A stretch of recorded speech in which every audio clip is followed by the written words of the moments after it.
Chapter 920. No, I reject as far as she knew. Although Qin Wenjing looked easy to get along with, he actually had a line in his heart. He had always kept a certain distance from others and was not so easy to get along with. Not to mention looking so enthusiastic. Looking at the way he spoke to Xiao Qingyuan, she felt that Xiao Qingyuan was the cold and distant person. Qin Wensheng's impression in her mind was somehow changed, making her find it unbelievable. Gu Yundong thought about it. How did they meet? She remembered, Qin Wenjing seems to like to eat wild animals. Brother Xiao brought Lu Wei into the mountains to hunt 2 roe deers and gave them to him. That's probably it. Lu Wei also came early in the morning, but he liked fun. The moment he arrived, he brought the children out to play. Madame Dai was enlightened. So that was the case. She had heard from her son that Xiao Qingyuan often went deep into the mountains and even brought him in to hunt, so it was not strange. Nie Shuang and Bao Lingyue, who had yet to speak, were shocked when they heard their conversation. Auntie, is the Mr. Qin you're talking about the one outside the door? The 18-year-old top scholar? Yes, that's him. Nie Shuang and Bao Lingyue looked at each other and silently looked at Qin Wenjing, who was speaking at the door, and sucked in a cold breath. Alive! This was Qin Wenjing in the flesh. Today, at this moment, at Gu Yundong's house, at Gu Yundong's coming-of-age ceremony, they actually saw the 18-year-old young genius. Excitement, thrill, and an uncontrollable urge to go forward. Bao Lingyue grabbed Nie Shuang's hand tightly and said, "If I tell Big Brother that Qin Wenjing is still alive, he will definitely be very happy." Oh my god. I actually saw Qin Wenjing. I grew up listening to his stories. My brother must be especially envious of me. I have to go to him and tell him about it. Me too, me too. I feel like I'm dreaming now. What should I do? I want to go up and talk to him. But isn't this too presumptuous? I don't think so. She has a wife and a daughter. Let's not ruin their relationship. Yes. That was his wife and daughter just now. His wife is also good-looking. They're simply a match made in heaven. And his daughter is too cute. Gu Yundong was speechless. Were women so good at chasing celebrities nowadays? She felt that the two of them were about to faint. Seeing how excited the two of them were, Gu Yundong finally understood why the two of them could become good friends. Indeed, they were like-minded. All right, there was also her father. He seemed to admire Qin Wenjing very much. That guy is a sinister and cunning fellow. Don't be deceived by his appearance. Gu Yundong complained in her heart. If not for the fact that she had to maintain her makeup that was done at the cost being dragged out of bed early in the morning, she really wanted to rush up and shake the two of them awake. However, very quickly, this fire of excitement consumed her. Nie Shuang grabbed her hand. Sister Yundong, we're good friends, right? That Mr. Qin is your fiancé's good friend, right? Then can you invite him, beg him to write a piece of calligraphy for me? And me. Gu Yundong's expression was cold. Beg him? No, I reject. Seeing that she was unwilling, Madame Dai thought about Qin Wensheng's personality and was unwilling to make things difficult for her. Hence, she gave the two of them a look. All right. Have you forgotten what day it is today? It's almost time. Don't delay, Yundong. If you find any errors, ads pop up, ads redirect, broken links, non-standard content, etc., please let us know report so we can fix it as soon as possible. Chapter 921. Coming-of-age ceremony. Although Nie Shuang and the others were a little disappointed, they still knew the severity of the matter and quickly shut up. Only then did Madame Dai say in a low voice, "If you really want to meet him, why don't you ask Mrs. Qin? Didn't you see her just now?" Nie Shuang said uncomfortably, "Well, it's not good, right? After all, we're not familiar with Mrs. Qin." Bao Lingyue, who was standing at the side, nodded crazily. Although she was a friendly person, Mrs. Qin was Mr. Qin's wife. She felt that this was too abrupt. What if Mrs. Qin misunderstood them and thought that they had other intentions, and it would backfire? Madame Dai was speechless. Just as she was about to say something, Madame Gu entered. Behind her were Gu Yunke and Qin Anning. The two young girls held hands and had lollipops in their hands. They ran happily to Gu Yundong. "Wow, big sis. You're really good-looking today. You're the best." Gu Yundong pinched her little face. You guys look good too. Sister Yundong, Aunt Ke said that it's time and asked us to inform you. Madame Dai stood up and said, that's right. It's time to go out. Nye Shuang Lingyue, don't just stand here. The coming-of-age ceremony has begun. Everyone quickly got up and went to their positions. When it was time, Gu Dajiang coughed lightly and said nervously, today my daughter Gu Yundong will hold her coming-of-age ceremony. Thank you for coming. Now my daughter, Gu Yundong, will officially begin her coming-of-age ceremony. As soon as he finished speaking, he felt a lump in his throat. His daughter had really grown up. He thought back to when she was just born. Because of an accident, she was born prematurely and almost couldn't be saved. He didn't expect her to grow up in the blink of an eye. Gu Dajiang couldn't help but secretly exhale. Soon, Lan Huar walked forward, washed her hands, and took her place on the west step. Then, Gu Yundong walked out and faced the south. She bowed to the guests and knelt on the witness seat. Then, Madame Dai got up and washed her hands. Dong Xiaolan presented her with a handkerchief and a hairpin. Madame Dai walked to Gu Yundong and recited a congratulatory speech. Then, she combed Gu Yundong's hair and put the hairpin on it. After that, the ritual repeated 3 times. After the entire process, even Gu Yundong felt extremely tired. Aunt Ku was the one who arranged the coming-of-age ceremony. If it was a farmer's family, there would not be so many rules. But Aunt Ke felt that Gu Yundong's future would be limitless and she would soar into the sky. Naturally, her coming-of-age ceremony had to be grand. Be it Gu Dajiang or eldest Aunt Gu, they both agreed with this. For a woman, her coming-of-age ceremony was a very important day.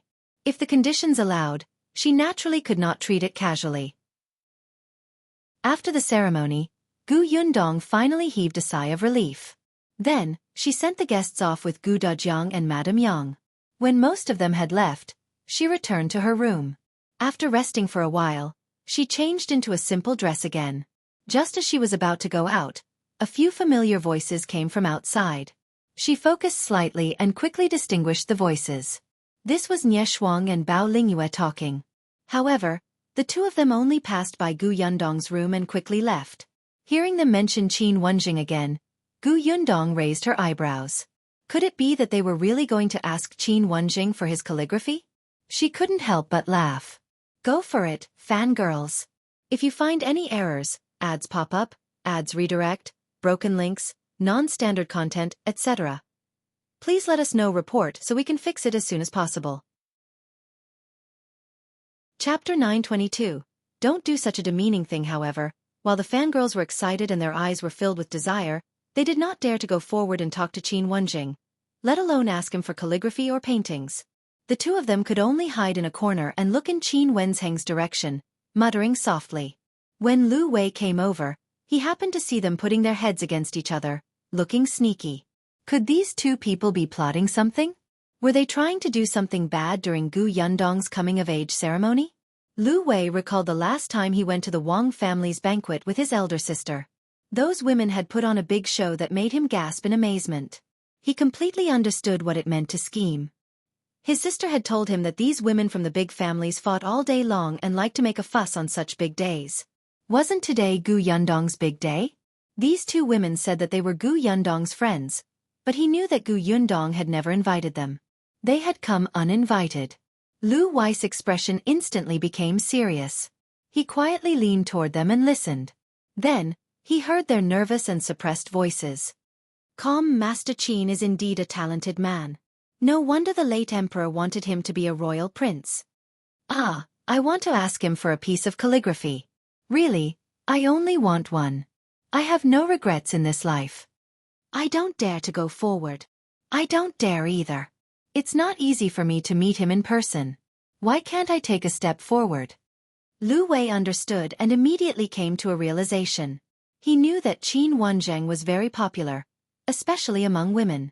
It was said that when he was the top scholar and rode on a horse to travel the streets, more than half of the women in the capital had thrown flower handkerchiefs and pouches at him. They could even smash Qin Wenjing until his entire body was covered in bags. Unexpectedly, other than the capital, he even described as divine in cities where he had never been seen, making the women even crazier. The two people in front of him were You want Qin Wenzheng's collection? Lu Wei's sudden voice caused Nie Shuang and Bao Lingyue to be stunned for a moment before they turned their heads around. Nie Shuang naturally knew Lu Wei. The last time Gu Yundong's shop opened for business, Lu Wei drank a large cup of pearl milk tea and left a deep impression on her. Later on, they met twice in the prefecture capital's Jinxiu restaurant. Now that she heard this question, she immediately remembered. Previously, Sister Yundong had said that Qin Wenzheng and Xiao Qingyuan knew each other. It seemed to be this young Master Lu who pulled the strings. In that case, Lu Wei was also very familiar with Mr. Qin? Nie Shuang quickly said, "Can you help us get to?" "Sure, just you wait." Lu Wei was very generous and agreed immediately. The two of them looked at him gratefully. Lu Wei tidied his hair and immediately walked towards Qin Wenzheng. However, not long after, he returned with a dejected expression. "Didn't it work?" Nie Shuang asked. Lu Wei nodded and sighed. "Brother Qin is not willing." Sigh. Bao Lingyue was very disappointed. Nie Shuang, on the other hand, looked at Lu Wei in surprise. She didn't expect this young master of the Lu family to admit it so straightforwardly. Didn't men usually care about their face? Why didn't he make up for it at this time? Bao Lingyue suddenly thought of something and quickly said, "Isn't young Master Xiao familiar with Lord Qin? You are also familiar with young Master Xiao. Why don't you ask young Master Xiao for help?" Lu Wei looked up and glanced at her. Xiao Qingyuan wouldn't do such a demeaning thing. If you find any errors, ads pop up, ads redirect, broken links, non-standard content, etc., please let us know report so we can fix it as soon as possible. Chapter 923, Sister Yundong, be Euphemistic Bao Lingyue. Nie Shuang. Are you scolding us or yourself? But soon, Lu Wei's eyes lit up. Yes, we can look for Gu Yundong. She must have a way. Nie Shuang said, "We've thought about it too, but today is Sister Yundong's coming-of-age ceremony. We can't trouble her. She's been busy for the entire day and is resting in her room." "How is she resting? Isn't she there?" Lu Wei pointed behind them. Nie Shuang turned around and saw Gu Yundong walking over. She seemed to be in good spirits. Nie Shuang and Bao Lingyue looked at each other and hurried forward. They grabbed Gu Yundong's arms from both sides. "Sister Yundong," Gu Yundong shuddered. "Speak properly." "Calm, Sister Yundong. We want Mr. Qin's calligraphy and paintings."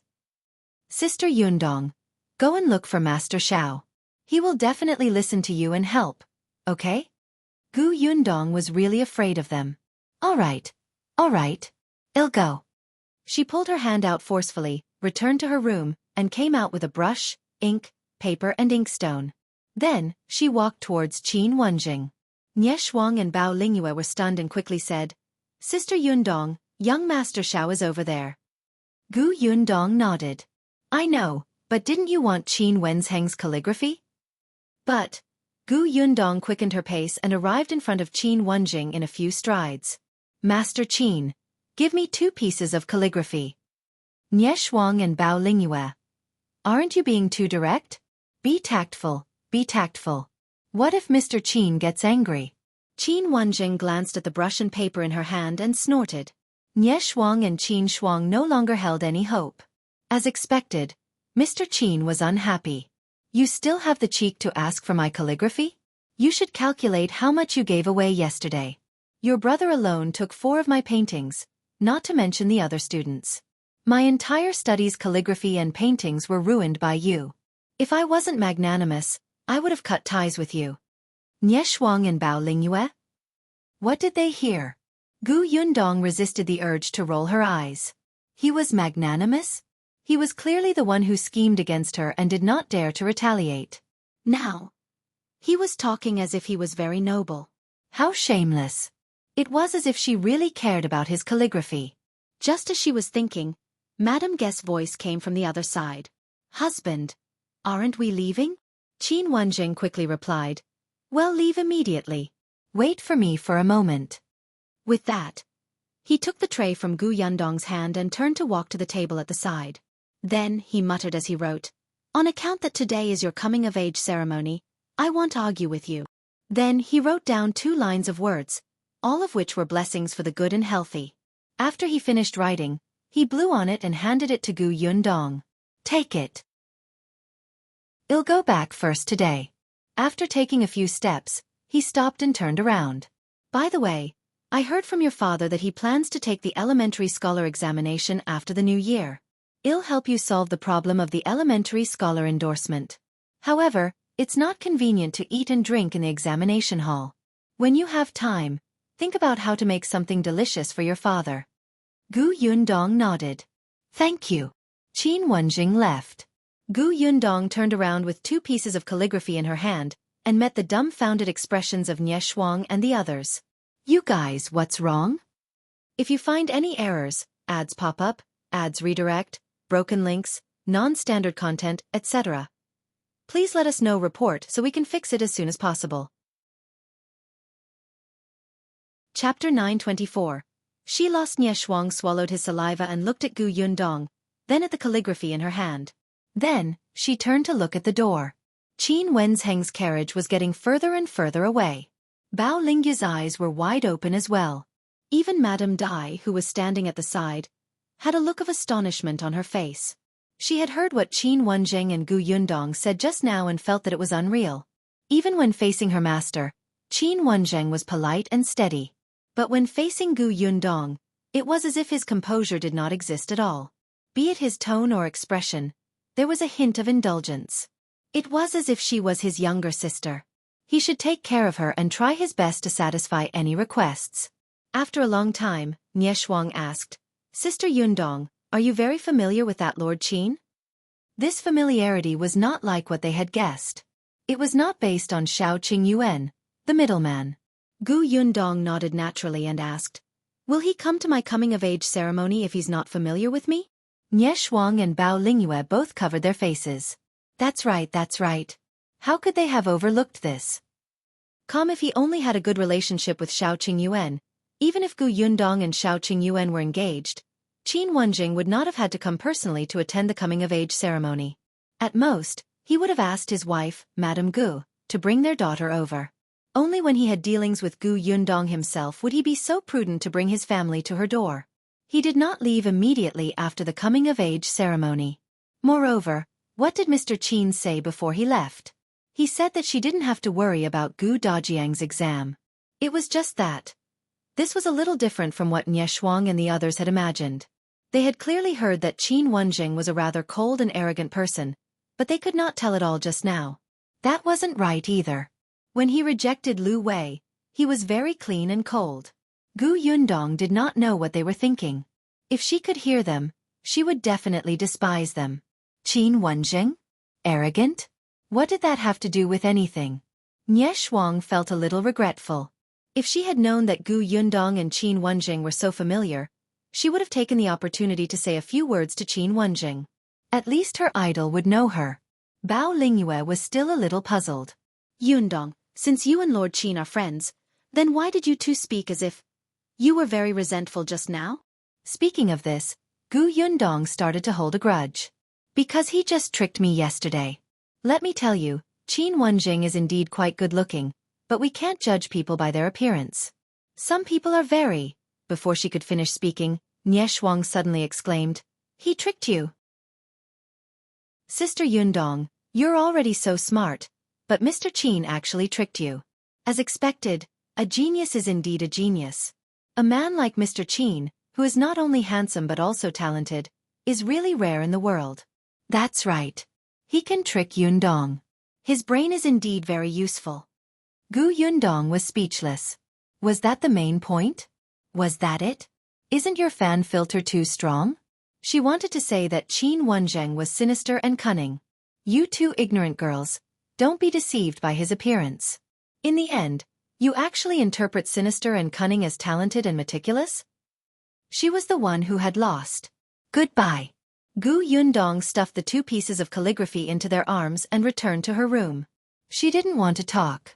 If you find any errors, ads pop up, ads redirect, broken links, non-standard content, etc., please let us know. Report so we can fix it as soon as possible. Chapter 925. Visit. After the coming-of-age ceremony, Gu Yundong felt much more relaxed. Nie Shuang and Bao Lingyue finally calmed down after being excited for a long time with Qin Wenzheng's calligraphy. They did not plan to leave yet and asked Gu Yundong to bring them around the village. They would rest for 2 days before returning to the prefectural city. It was the same for Madame Dai. It was rare for her to come out, and it was quite quiet in this countryside. For the past 2 days, she felt refreshed, especially when it came to what she wanted to eat. She could go to the backyard to pick it herself. This feeling of doing it personally made them feel exceptionally novel. As for Gu Dajiang, he didn't dare to slack off at all because he had to take the preparation scholar exam in February. Although he was confident and Qin Wenjing said that there was no problem, he was still crazily absorbing all kinds of knowledge. Therefore, he still had to return to the prefecture capital's Tianhai Academy. On the other hand, Madame Yang and Kiki stayed behind. It would be the new year in a month or so. There was no need to travel back and forth on such cold days. Gu Dajiang would have felt sorry for them. Therefore, on the morning of the second day of the coming-of-age ceremony, only Gu Dajiang, who was going to continue studying at Tianhai Academy, and Gu Dafeng, who was going back to take care of Bian Han, left the Gu family. Calm after the two of them left, Nie Shuang and Bao Lingyue held Gu Yundong's hand, wanting her to show them around. It was rare for them to come here, so Gu Yundong naturally had to play the role of a host. She brought them around the village. Actually, the villages were similar. However, because the lives of the people in Yongfu village were getting better and better, many houses had been renovated and looked much newer. As such, the village richer than the other villages. However, this road. After Nie Shuang almost sprained her ankle for the second time, she finally could not help but sigh. This road is a little bad. If only it was as flat as the road in the prefecture capital. She had almost stepped on dog excrement just now. Gu Yundong lowered her eyes and looked at the uneven road. She seemed to be in deep thought. Then, she brought the three of them to the workshop to take a look. Nie Shuang was very excited. Your workshop is interesting. It's actually divided into several areas. It's simple and clear. It looks clean. Gu Yundong was not worried that they would learn it after a rough tour. The method of jam and preserved fruits was not a secret. Many people knew it. Her shop's business was good because of the different ingredient. At least for now, no shop sold products made of white sugar like hers. However, Gu Yundong did not bring them to the area where the white sugar was produced. She only let them take a look at the finished product. However, Nie Shuang and Bao Lingyue were still extremely excited to see so much white sugar at once. Their eyes lit up and they almost pounced on it. Of course, they also had white sugar at home, but there was very little of it, unlike here, where there were piles of it. After visiting the workshop, the three of them were very satisfied. After staying in Yongfu village for 2 days, Nie Shuang and Bao Lingyue even wanted to enter the mountains, but were firmly rejected by Gu Yundong. What mountain? They could sprain their ankles just by walking along the village road, yet they dared to enter the mountains? She was probably going to carry them back. Nie Shuang pouted. I've climbed mountains before. Mountains with steps, right? Gu Yundong glanced at her. Nie Shuang. Nie Shuang was very disappointed that her wish was not fulfilled. However, she had already stayed here for a few days. It was indeed time to go back. The next morning, the three of them packed their bags and left Yongfu village happily with a lot of stuff that Gu Yundong had given them. Gu Yundong sent them to the village entrance. When she returned, she looked up and saw a messenger pigeon flying over her head. If you find any errors, ads pop up, ads redirect, broken links, non-standard content, etc., please let us know report so we can fix it as soon as possible. Chapter 926. Rejected. Not going a messenger pigeon? Gu Yundong raised her eyebrows and followed the messenger pigeon. As expected, it stopped outside Shao Qingyuan's courtyard. She walked in directly. The messenger pigeon was indeed standing outside the courtyard. A Mao was feeding it with the millet. When he saw Gu Yundong enter, he immediately greeted her. Miss, are you here to look for young master? Young master is in the study. Yes, I'll go in and take a look. Gu Yundong reached out to touch the messenger pigeon before continuing inside. Shao Qingyuan had indeed just opened a letter from the pigeon's leg. There was a large number of words written in the letter. Most of them were praise for him, while the other half conveyed a message. Let him go to the capital. This pigeon belonged to Dr. Song Dejiang. Xiao Qingyuan had never met Dr. Song, but they knew each other's existence. Komgu Yundong had seen that Xiao Qingyuan was talented in medicine, and had a photographic memory of the medical book that Dr. Song had given him. He developed a good medicine for internal injuries according to the medical book. After other medicines were successful, Gu Yundong wrote a letter to Song Dajiang and asked him to send several medical books. Later on, Xiao Qingyuan opened his own pharmacy. He directly contacted Song Dajiang about medicine. After a while, the two of them became familiar with each other. Gradually, Song Dajiang admired Xiao Qingyuan even more. This messenger pigeon was the way the two of them communicated. Recently, Xiao Qingyuan had been researching on the cowpox vaccination method to deal with smallpox. He had not told Song Dajiang about this before because Yundong had racked her brains to think of a way to make a contribution to the emperor. Before he succeeded, he had to keep it a secret. However, after they reported this matter to Qin Wenjing a few days ago, the latter quickly sent the letter to the capital. Since the emperor knew, Song Dajiang naturally knew too. As a result, he immediately sent a pigeon to ask Xiao Qingyuan to make a trip to the capital where the two of them would discuss the cowpox vaccination method in detail. However, after Xiao Qingyuan finished reading the letter, he frowned. After a pause, he took a brush and paper from the side with a cold expression and wrote a single word on it: no. Just as he finished writing, Gu Yundong came in. When she saw such a huge word on the paper, she was stunned for a moment and asked, "What's wrong?" Xiao Qingyuan didn't hide it from her. Song Dajiang asked me to go to the capital, but I rejected him. It would be the new year in a month or so. He was not willing to go to the capital at this time. It was so cold that he could not even make it back for the new year. After saying that, he folded the paper and compressed it into a small roll. Then, he asked Amao to bring the messenger pigeon in and stuffed the roll into the small bamboo tube tied to the messenger pigeon's leg. The paper was too big and it took some effort to stuff in. Gu Yundong silently turned her head. "Brother Xiao, you only wrote a single word. Actually, there was no need to use such a large piece of paper." "Really?" When Song Dajiang received such a thick scroll later, he would think that you had a lot to say. When he opened it and read it, he would definitely jump in anger. After stuffing the paper in, Xiao Qingyuan let go. Amao was about to go out when there was a sudden sound outside. The three people in the study turned around and saw another messenger pigeon on the windowsill, jumping. There was also a small bamboo tube tied to its leg. Gu Yundong and Xiao Qingyuan looked at each other. "This is still Dr. Song's messenger pigeon, right?" "Yeah." Amao quickly carried the messenger pigeon over and took out the note from the bamboo tube. "If you find any errors, ads pop up, ads redirect, broken links, non-standard content, etc., please let us know. Report so we can fix it as soon as possible." Chapter 927. Advice. Xiao Qingyuan frowned. As expected, it was from Song Dajiang. As if he knew that Xiao Qingyuan would reject his previous letter, he went straight to the point. "Kid, the cowpox vaccination method is very important. It concerns the lives of the people in the world. You have to come to the capital. Even if you reject me now, someone will definitely come to invite you personally in a few days. I'll wait for you here. Don't worry, a house has been prepared. You'll have a place to stay the moment you come." Xiao Qingyuan frowned tightly.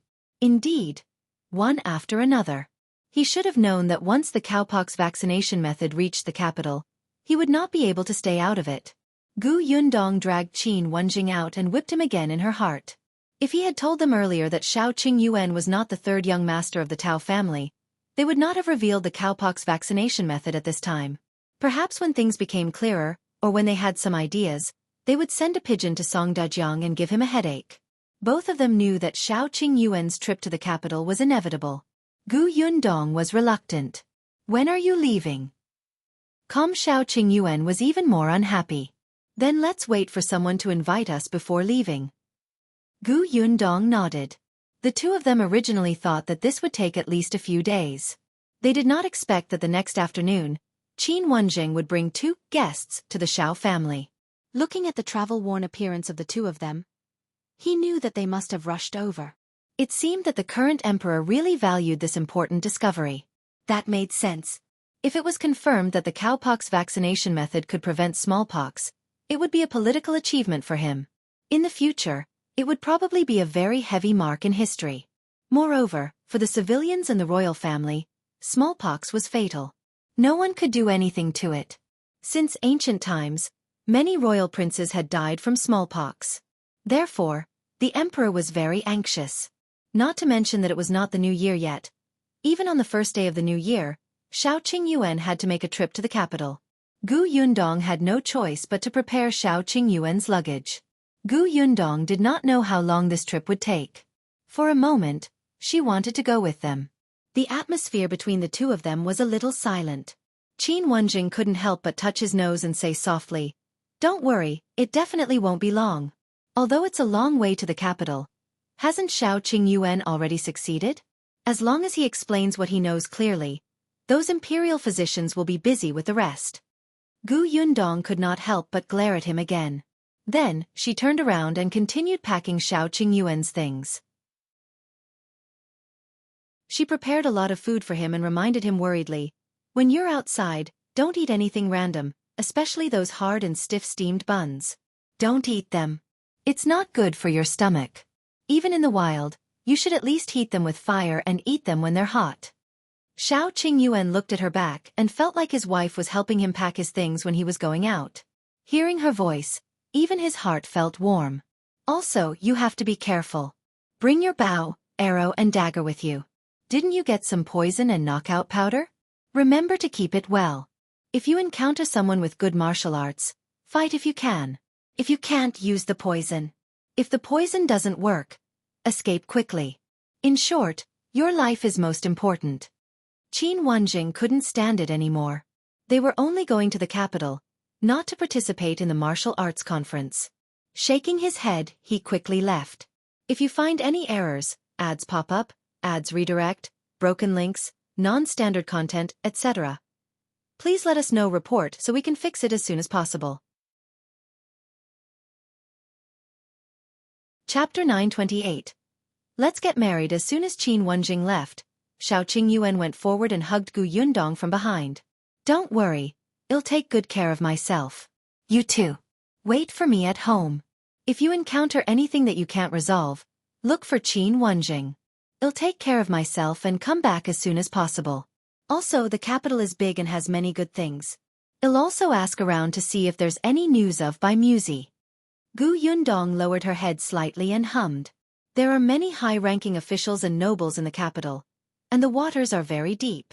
I wonder if anyone will find trouble with you. However, Qin Wenjing will definitely make arrangements for this. You don't talk much, but you still have to build a good relationship with the two people who escort you along the way. Ask more about the situation in the capital. You have to know what to do." Xiao Qingyuan's eyes lit up. He enjoyed her nagging. In the past, he really didn't talk much and almost didn't interact with anyone. Now he had changed. He had someone he cared about and he had opened a shop.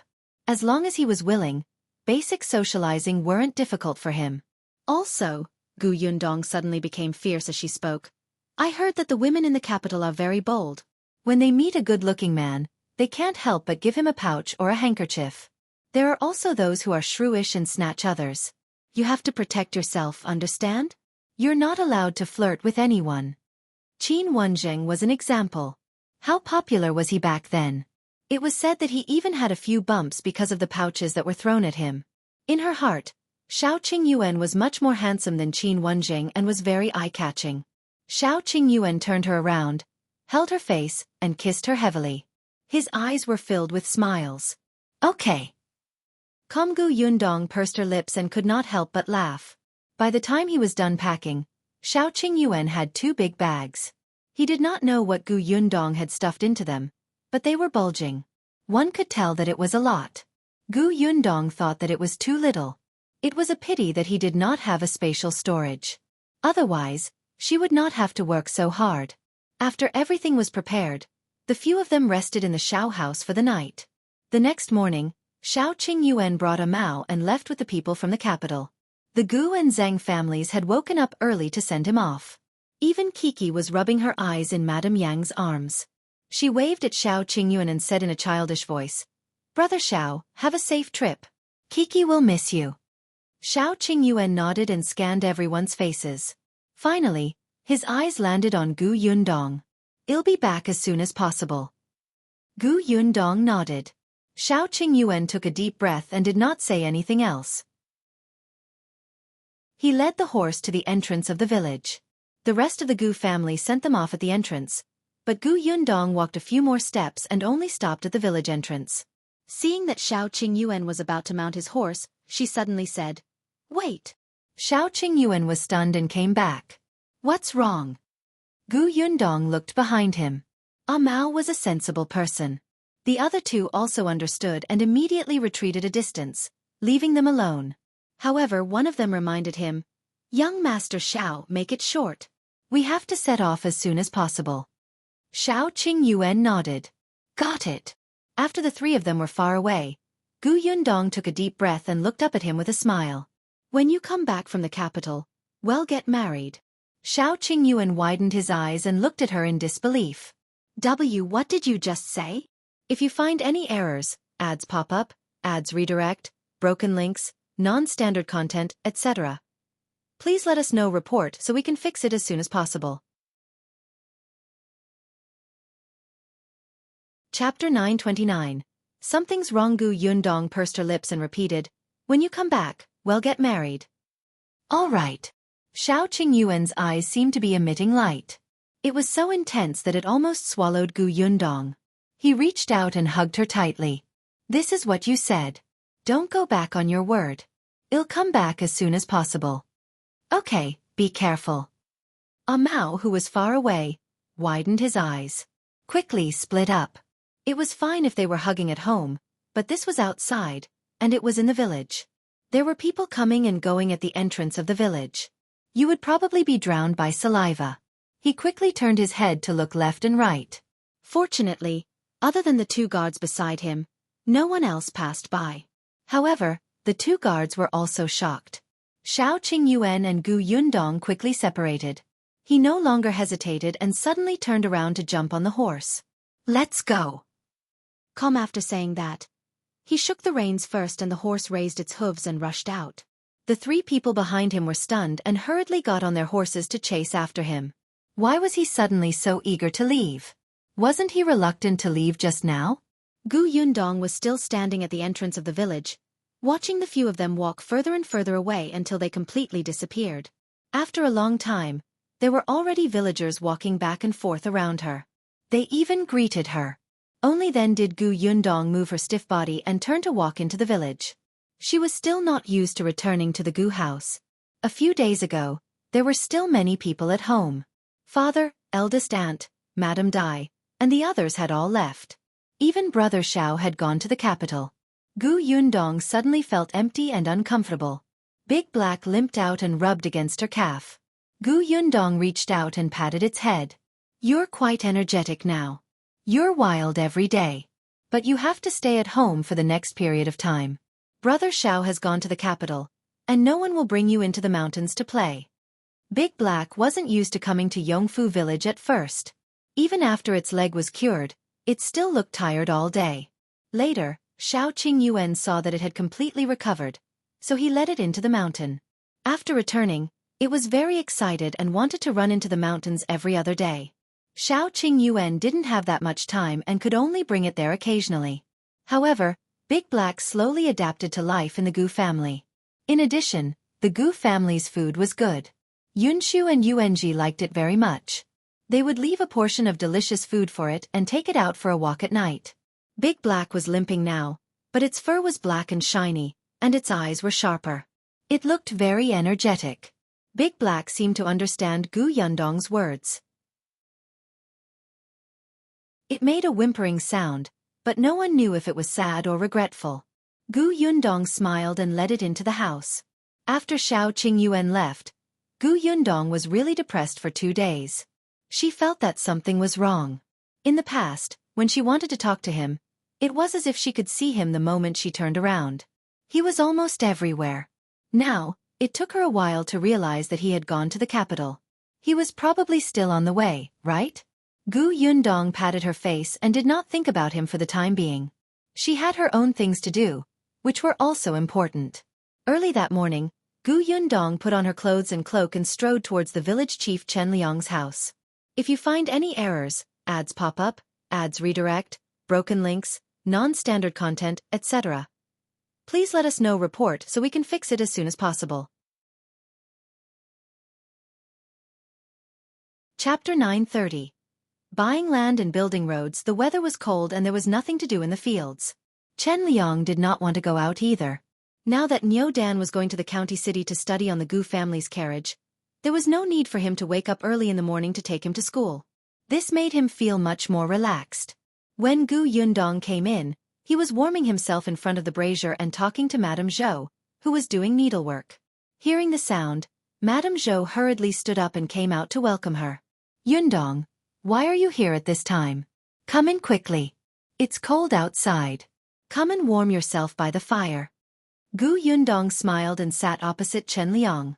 Madame Zhou poured her a cup of hot tea and she placed it in her palm. I'm here to see Uncle Chen. I have something to discuss with him. What is it? Tell me. I want to buy some land at the foot of our mountain. Uncle Chen was stunned. Your house isn't big enough. Gu Yundong smiled. Of course not. Uncle Chen, you also know that I found my aunt. Their household registration has already been moved to Yongfu village.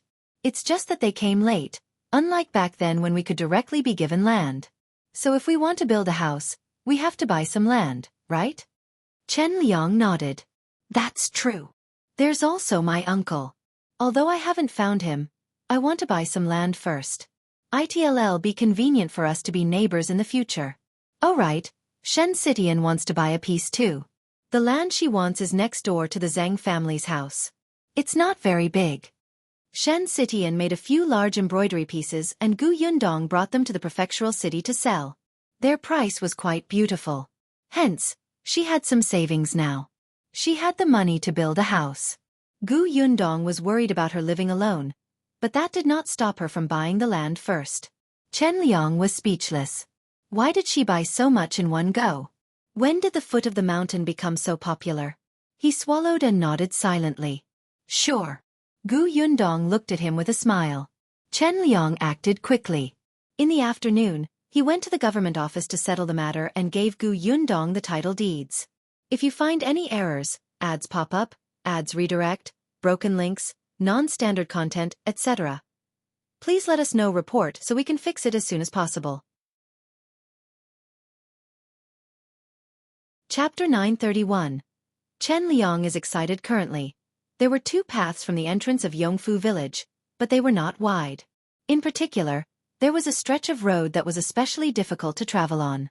There was a small uphill and it was narrow. At most, it could only allow a carriage or an ox cart to pass. The workshop needed a lot of fruit now. Every time they transported fruits, they had to move carefully. She had learned that the carriages could pass through that road, but if they tied a basket on both sides of the carriage, it would not be able to pass. Moreover, the things in the carriage fell easily. Once they fell, they would be snatched back by the children in the village and dispersed. Every time the fruits were transported back to the village, it was when the children were the happiest. Everyone followed behind and stared eagerly, hoping that the fruits would fall to the ground. There were also villagers who were very dissatisfied with the fact that the Gu family's carriages and carts often passed by their houses. They said that the horses peed on the ground and the stench was overwhelming. Of course, these people did not dare to say it in front of her, but they muttered behind her back, making Father Tong, who often drove the carriage, furious. His horses did not poop or pee in front of other people's houses at all. This was slander. But no one believed him.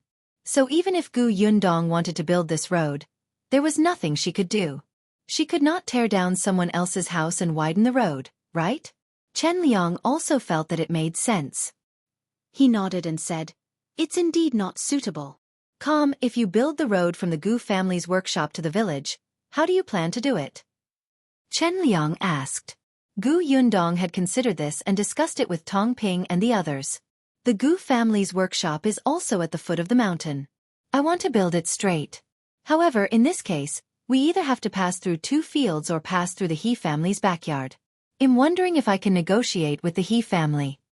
Madame Zhou found it strange. Why didn't you choose those two fields? Gu Yundong did not say anything.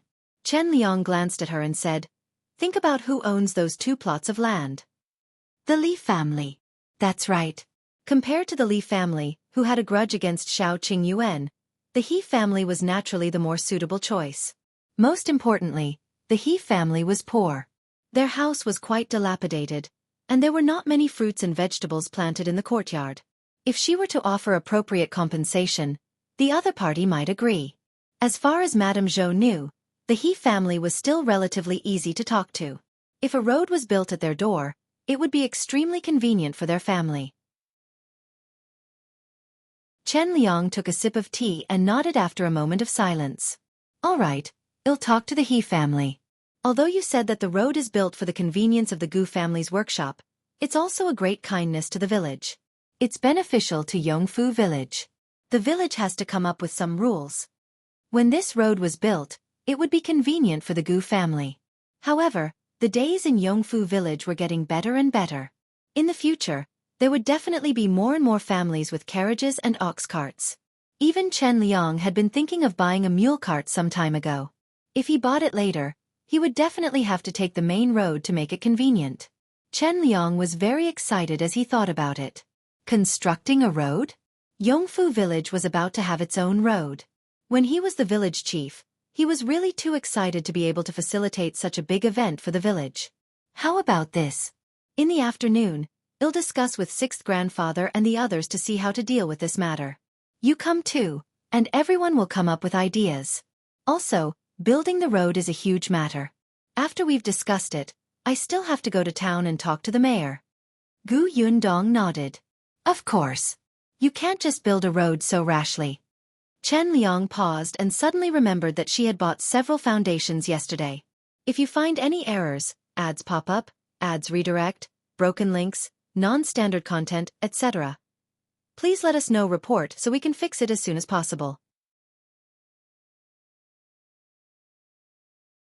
Chapter 932. You cunning girl. The way Chen Liang looked at Gu Yundong changed instantly. He pointed at her. "All right, you cunning girl." Gu Yundong looked innocent. "What's wrong with me? I didn't do anything." She smiled and stood up. "Then I'll have to trouble Uncle Chen for the rest. I'll go back first. Shall I wait for good news from Uncle Chen?" "Go, just go." Chen Liang was a little vexed and did not want to see her. The corners of Gu Yundong's mouth curled up slightly. She bade farewell to Madame Zhou and turned to leave the village chief's house. As soon as she left, Madame Zhou, who was confused, could not help but ask, "What did you mean just now? Why did you scold her out of the blue?" "When did I scold someone?" Chen Liang suddenly raised his head and asked in shock. "Who did he scold? Why didn't he have any impression of it?" Madame Zhou pointed at the door. "Didn't you just say that Yundong is very cunning?" "Isn't she cunning?" Chen Liang said. She said that she wanted to build a road for the village today, but she bought a few pieces of foundation yesterday. Madame Zhou looked confused. Chen Liang felt even more vexed and could only explain. "Think about it. The road she mentioned is built from the foot of the mountain to the entrance of the village. It's the closest to those foundations. Just wait. When that road is built, if anyone wants to buy a foundation in the future, most of them will choose that area. If more people choose this, won't the price of the foundation increase?" Everyone in Yongfu village was living a good life now. As far as he knew, there were a few families who wanted to buy another piece of land to build a house because they had too many people in the house and couldn't expand it in their original location. Madame Zhou understood now and immediately clapped her hands. "Io, isn't that so? Husband, let's hurry up and buy a piece of land over there while everyone doesn't know about this. If you find any errors, ads pop up, ads redirect, broken links, non-standard content, etc., please let us know report so we can fix it as soon as possible." Chapter 933. The He family's request. It was a big deal to build roads in the village.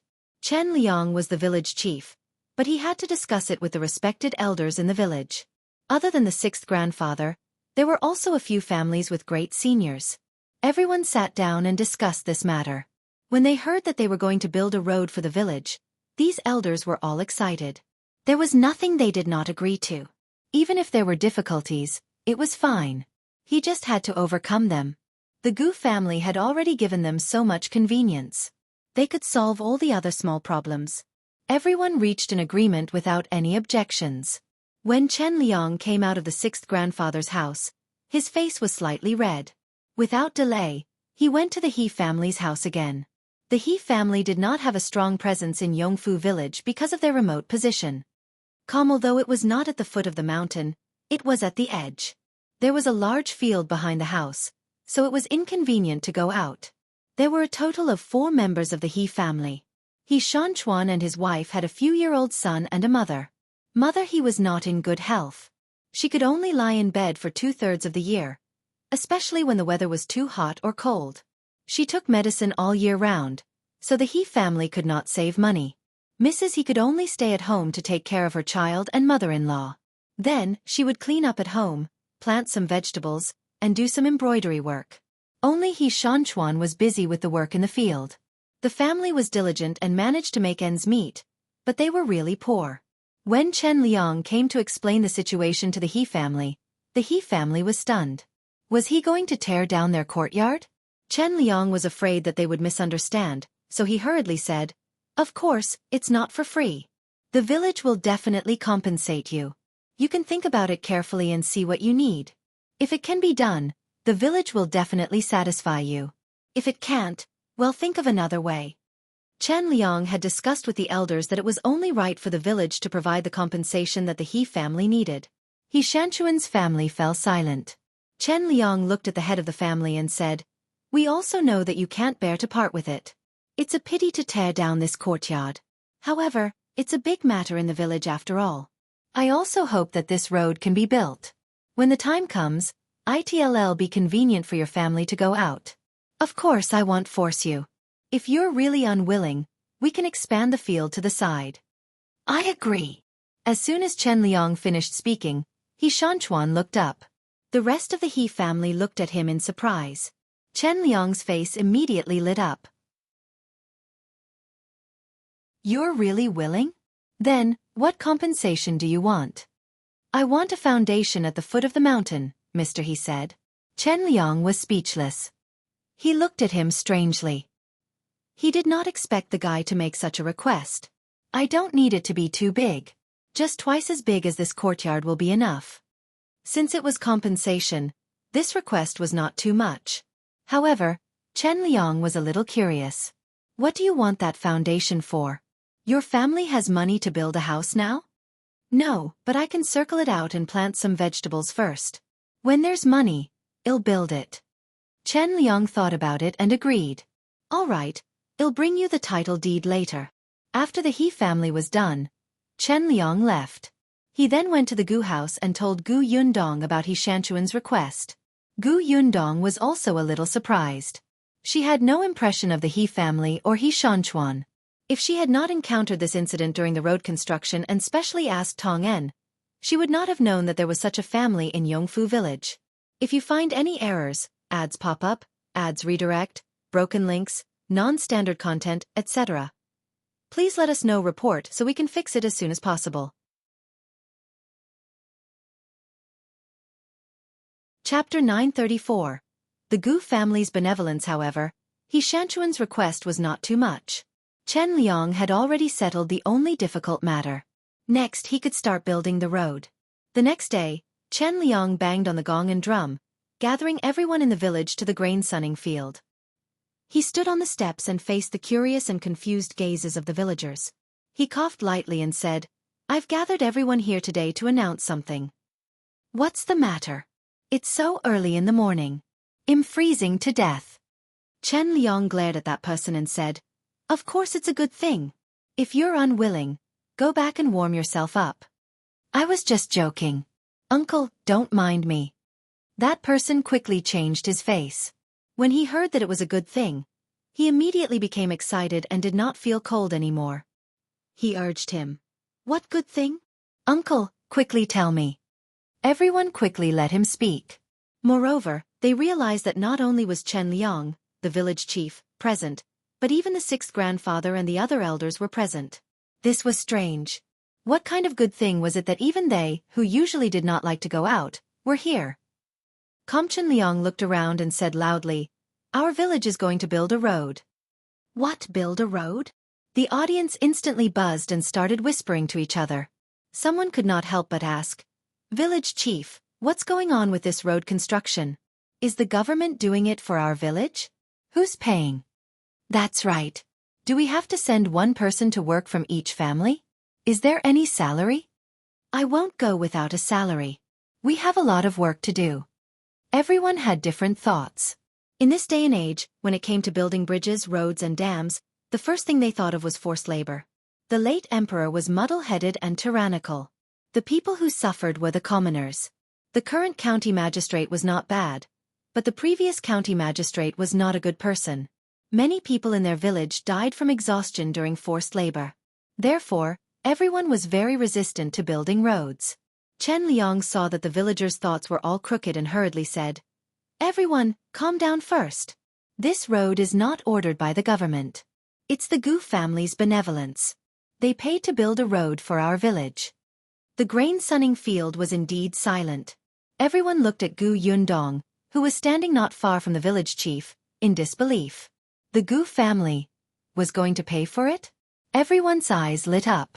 Since the Gu family was paying, it was definitely not forced labor. Io, wasn't that a good thing? Someone asked anxiously, Gu girl, how do we build this road? Can we build it at our door? Let me tell you, the road outside our house is full of potholes. When it rains, if we step on it, half of our shoes will sink in. Gu Yundong glanced at that person. Oh, wasn't she the auntie who said that Gu Yundong's carriages passed by their house to poop and pee? You really have the cheek to say that. However, before she could say anything, someone immediately replied, What's there to build at your door? Didn't you hear what the village chief said? We're going to build a wide road. The path in front of your place is so narrow. How can it be considered a road? Unless your house is torn down. Why not? Our family's path can still allow the carriage to pass. The Gu family's girl's carriage often passes by our door. Our family's road is the main road of the village. It has to be done. As she spoke, she became a little smug. Gu girl, since you're so generous and benevolent, why don't you tidy up the outer wall of our house while you're building the road? Chen Liang frowned and regretted what he said just now. If you find any errors, ads pop up, ads redirect, broken links, non-standard content, etc. Please let us know report so we can fix it as soon as possible.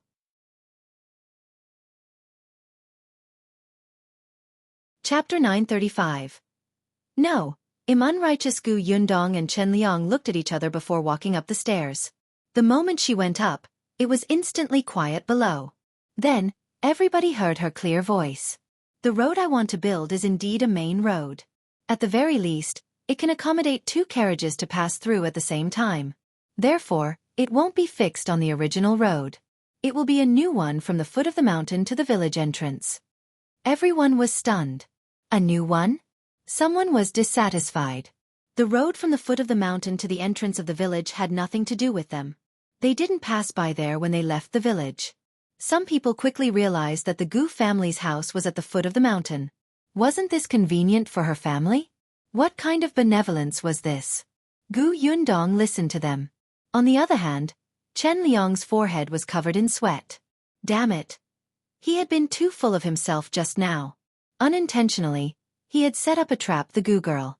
Gu Yundong, on the other hand, was very calm. She knew Chen Liang's intentions. He wanted her to have a good reputation and increase her prestige.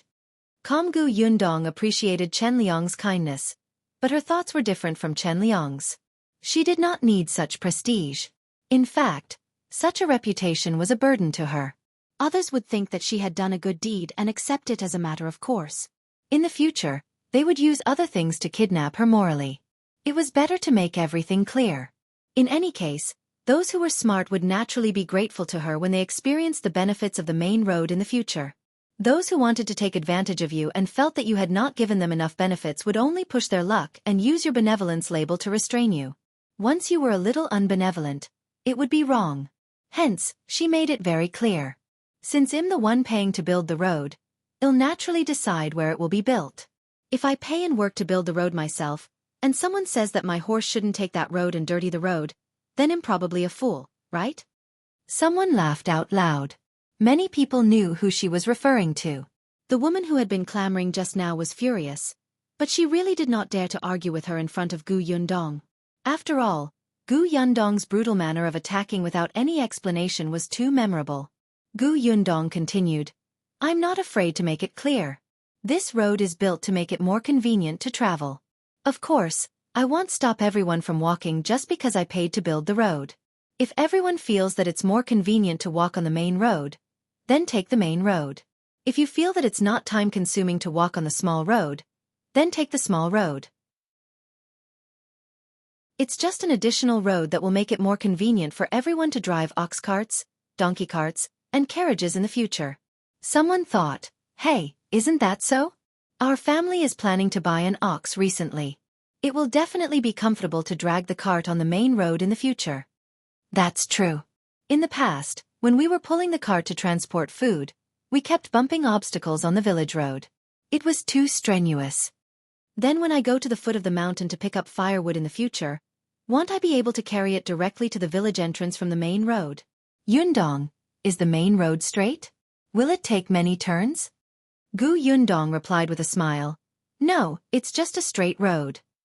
That's great. Heh, our family is planning to buy a donkey cart. With the main road, I won't have to worry about my driving skills being bad. The discussion below was turning for the better. Although there were still some voices that made people uncomfortable, Chen Liang still heaved a sigh of relief. Gu Yundong waited for everyone to finish talking before continuing. "Next, I need to hire 20 people to build the road. Anyone who is interested can sign up at the village chief's place. If you find any errors, ads pop up, ads redirect, broken links, non-standard content, etc., please let us know report so we can fix it as soon as possible."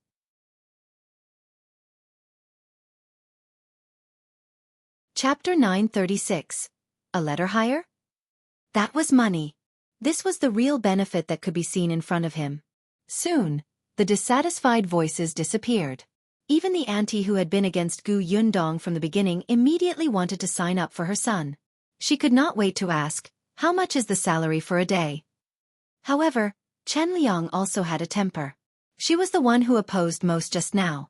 Now, she still wanted to work? Dream on. He looked at the villagers and said, "Everyone quiet down first. We have to make things here first. It's best if we finish building the road before the new year, so we want young and strong people who are diligent. Those who are too old or too little, don't come and join in the fun." It wasn't the time for farm work, and many people were resting at home. Some people went to town or county to do short-term jobs. However, it was not easy to find short-term jobs, so it was easy to find 20 young men in the village. Not long after, the village chief registered their names and told everyone that the salary for a day was 50 copper coins, no food included.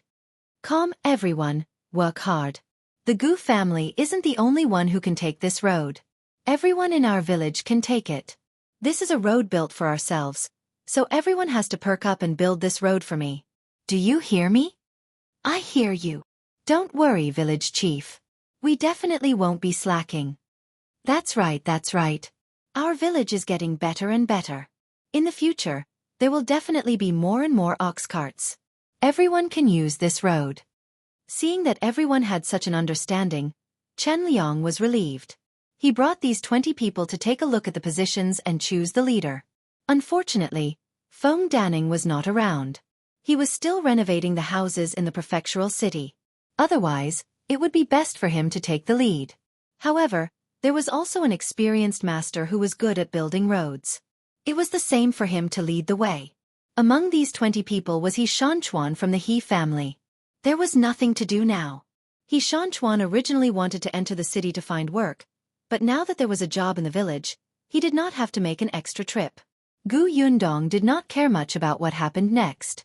On the road construction matter, Chen Liang was more concerned than her. He kept an eye on it early in the morning every day, as if he was afraid that something would happen. Fortunately, everyone was working hard and did not hesitate at all. Gu Yundong bought a lot of sand and stones and laid them flat on the ground. People wouldn't be afraid of mud on a rainy day. After building a part of the road, she specially let the carriage try it. As expected, it was much faster.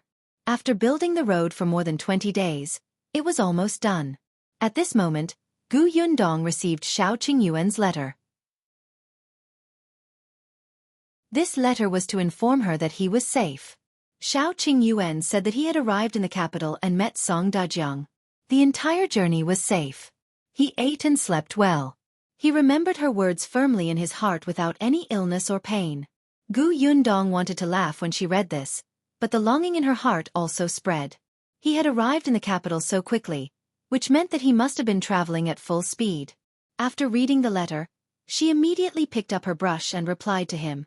She recounted what she had done these past few days and also told him about the road construction in the village. In the end, she wished him a happy new year in advance and told him to take care of himself and come back soon. Although they had been separated for a few days, it was quite interesting to have letters. Gu Yundong heaved a sigh of relief and felt much better. A month later, the road from the foot of the mountain to the entrance of the village was finally completed. If you find any errors, ads pop up, ads redirect, broken links, non-standard content, etc., please let us know report so we can fix it as soon as possible.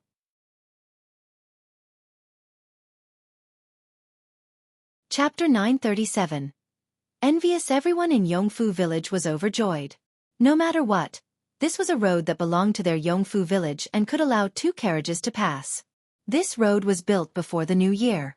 It was just nice for the relatives who visited after the new year. Everyone was excited. Even the people who had muttered their dissatisfaction on the meeting were very proud. Especially when they went to their relatives and friends' houses. Everyone mentioned this road, making the villagers of the other villages jealous. On the day the road was completed, almost the entire village came out to take a walk on this road. However, Chen Liang stopped them. He bought firecrackers and placed them on a long bamboo pole. He got someone to light the primer and personally carried it all the way from the foot of the mountain to the entrance of the village. On this day, the entire Yongfu village was filled with joy, as if it was the new year in advance. Gu Yundong was also very happy. She took a lot of fruits and snacks for the jumping children to eat. Komyunka was very bold now. She swayed and actually wanted to follow behind Chen Liang to set off firecrackers. Gu Yundong was so frightened that she hurriedly carried her back. These firecrackers were blind.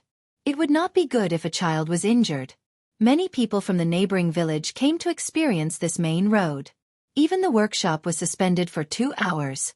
Everyone came out to watch the fun. The main road was built outside their workshop. Wouldn't it be easier to commute in the future? Especially for the workers from other villages, they didn't have to worry about bumping into someone from the corner at night. They felt much safer. The main road was built, and many people were grateful to the Gu family. After all, it was really convenient. Furthermore, they could go to other villages to brag to others. The village chief of the neighboring village was so envious that his eyes turned red. Every time he met Chen Liang, he would be very unhappy when he saw the guy's smug expression. You're just lucky. If the Gu family had settled in our village back then, you would be the one jealous of us now. Chen Liang snorted. Forget it, there was a big road in his village. He would be magnanimous and not argue with such a pitiful person. There were unexpectedly many people walking on this new road. On the 3rd day, Gu Yundong also drove the carriage out of Yongfu village. It was almost the new year, and she planned to go to the county to buy things. Also, now that there were more people in the workshop, she had to buy New Year presents for everyone. The county city was lively again. The streets were filled with joy, and many stalls had already begun to sell couplets. Gu Yundong looked away. There were 3 scholars in her family now. It was easy for them to write couplets. Her father would be back in a few days. It would be the same if he wrote them then. As she thought about it, she decided to buy some red words. Tong Shui Tao came out with her. The 2 of them parked the carriage at Gus and shopped. When it was almost noon and their hands were full, they returned to Gus and put the things in the carriage. Gu Yundong clapped her hands. Let's go eat first. We'll continue watching after that. Okay. The 2 of them were about to walk out when Zhuangzi hurriedly said, Boss, you guys rest for a while. I'll go straight to Jinxiu restaurant and bring the food back. There's no need to trouble yourself. Gu Yundong nodded and Zhuangzi left in a hurry. After a while, a few voices suddenly came from the shop outside. Gu Yundong and Tong Shui Tao looked at each other. It did not sound like Shuangzi. If you find any errors, ads pop up, ads redirect, broken links, non-standard content, etc., please let us know report so we can fix it as soon as possible.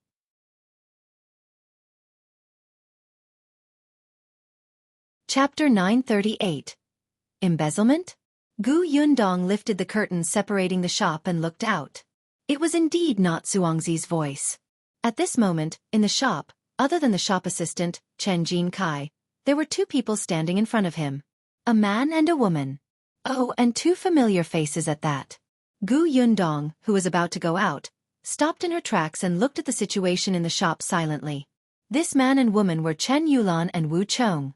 The last time she heard from Ye Shuang and the others that these two people had appeared at Chen Liang's door, she told Chen Liang about the matter. Chen Liang snorted and said that he would pretend that he didn't know.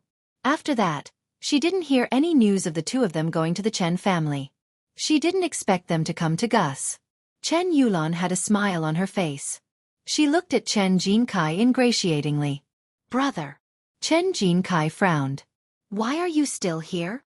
Updated by NOVG. Ko Wu Chong pursed his lips and didn't say anything. He stood at the side with his hands folded. Only Chen Yulan smiled dryly and said to Chen Jinkai, Brother, have you considered what we talked about last time?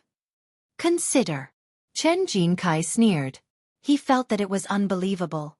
I remember that I rejected you at that time. When did I say that I would consider? Big brother, don't say that. We really have no choice. The Wu family's shop doesn't have much business now. If this continues, it will close soon. The Wu family's shop was a small grocery store in town. It used to have a good business, so the Wu family always acted arrogantly. They looked down on country bumpkins like the Chen family. If Chen Jinkai hadn't been the manager of a workshop in town, he wouldn't have married Chen Yulan. But now, the grocery store's business was getting worse and worse. At the end of the day, it was also very related to the Chen family. Jingyuan town wasn't very big to begin with, and Niudon matter had caused a storm in the city. Even the families near the grocery store learned about this matter, and knew that his mother had slandered Niudan for stealing. News of this spread like wildfire. Not long after, the grocery store's business plummeted.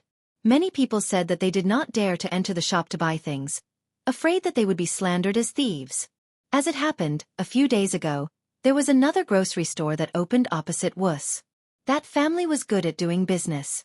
In contrast, almost no one entered the Wu family's shop.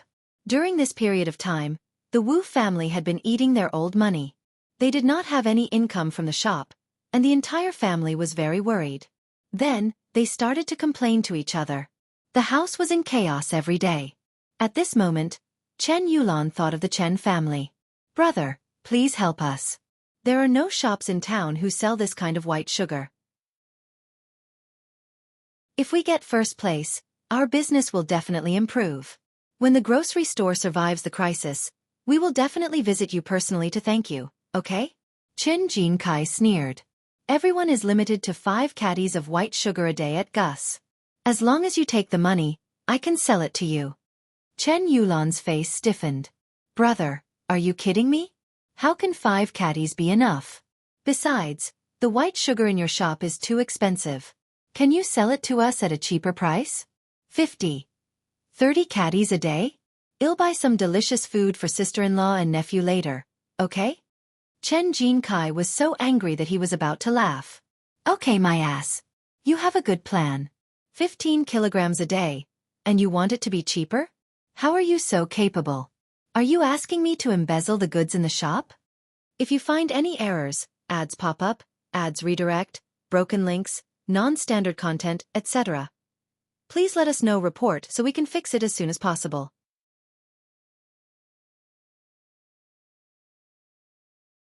Chapter 939. You will be the shopkeeper. Chen Yulan laughed dryly. Brother, don't say that. We're family. We're just helping each other. Brother, I'm your biological sister. If you don't help me, I really won't be able to live. As she spoke, sadness welled up in her heart. Tears were about to fall. Biological sister? You still have the cheek to say that? Back then, when Nyo Dan was slandered by your mother-in-law, why didn't you say that we were biological siblings? When my father came to seek an explanation, you still kept slandering Neo Dan. Why didn't you say that we were biological siblings? Let me tell you, our families have long cut ties. Let alone biological siblings, we won't even be strangers in the future. For a moment, Chen Yulan was embarrassed by his scolding. Her face turned pale, and there was a faint anger rising in her. However, when she thought of her current situation, she suppressed it ruthlessly. On the other hand, Wu Chong, who had been silent all this while, snorted coldly and said to Chen Yulan, I knew it was useless to beg him, but you just didn't listen and insisted on coming over to get scolded. Don't you see that he's just a small shop assistant? He's just an errand boy who carries goods. There's a rascal shopkeeper above him. What can he do? What dare he do? Chen Jinkai suddenly looked at him. Yes, you're right. I'm just a little buddy. I can't do anything. So please don't come to my door again in the future. Hurry up and leave. Get lost. Get lost. Don't appear in front of me in the future. With that, he pushed the two of them out. Chen Yulan still wanted to say something, but Chen Jinkai didn't give them a chance at all. His face was full of impatience. However, just as the two of them were about to be pushed out of the door, Zhuangzi returned. Updated by NOVG. Kohi was still holding a food box in his hand. When he saw the three of them, he was stunned for a moment. Then he frowned and said, Chen Jinkai, what's wrong with you? Who asked you to chase the guests away? Chen Jinkai stopped in his tracks. Even Gu Yundong raised her eyebrows. Tong Shui Tao, who was at the side, whispered, What's wrong with Zhuangzi? Doesn't he know Chen Yulan? He already knows that she's not a good person, yet he's still helping her. Don't tell me he's deliberately finding trouble with Chen Jinkai? Gu Yundong waved her hand. Just watch. Actually, the 3-month trial that she had agreed on with Zhuangzi had been over. However, it was almost the new year. In addition, Lan Huar would be getting married soon, so he might as well wait for another 2 months and go to the prefectural city with Jiang Bao after the new year. Therefore, Zhuangzi was still the shopkeeper of Gus' shop, but he stayed in the backyard most of the time and let Chen Jinkai take charge. But Gu Yundong had a vague feeling that Zhuangzi might have postponed the time because he was addicted to being a shopkeeper. Chen Yulan was a little flustered because of Zhuangzi's arrival. They had actually been standing outside the shop for a long time. After confirming that Zhuangzi was not around, they came in to look for Chen Jinkai. Unexpectedly, Zhuangzi returned at this critical juncture. On the other hand, Wu Chong was a little happy. Anyway, the matter couldn't be done, and Chen Jinkai didn't give them any face at all and wanted to chase them away. Naturally, he was happy to see Zhuangzi reprimanding Chen Jinkai. Therefore he seemed to have a common enemy and added, That's right. Who gave you the guts to chase the customers out? It's not that I want to say this, but your shop assistant's attitude is a little too bad. Zhuangzi nodded. That's right. What right does a small shop assistant like you have to chase a guest away? If you want to chase someone away, it should be the shopkeeper. After I leave and you become the shopkeeper, it will be your turn to do this. If you find any errors, ads pop up, ads redirect, broken links, non-standard content, etc., please let us know. Report so we can fix it as soon as possible.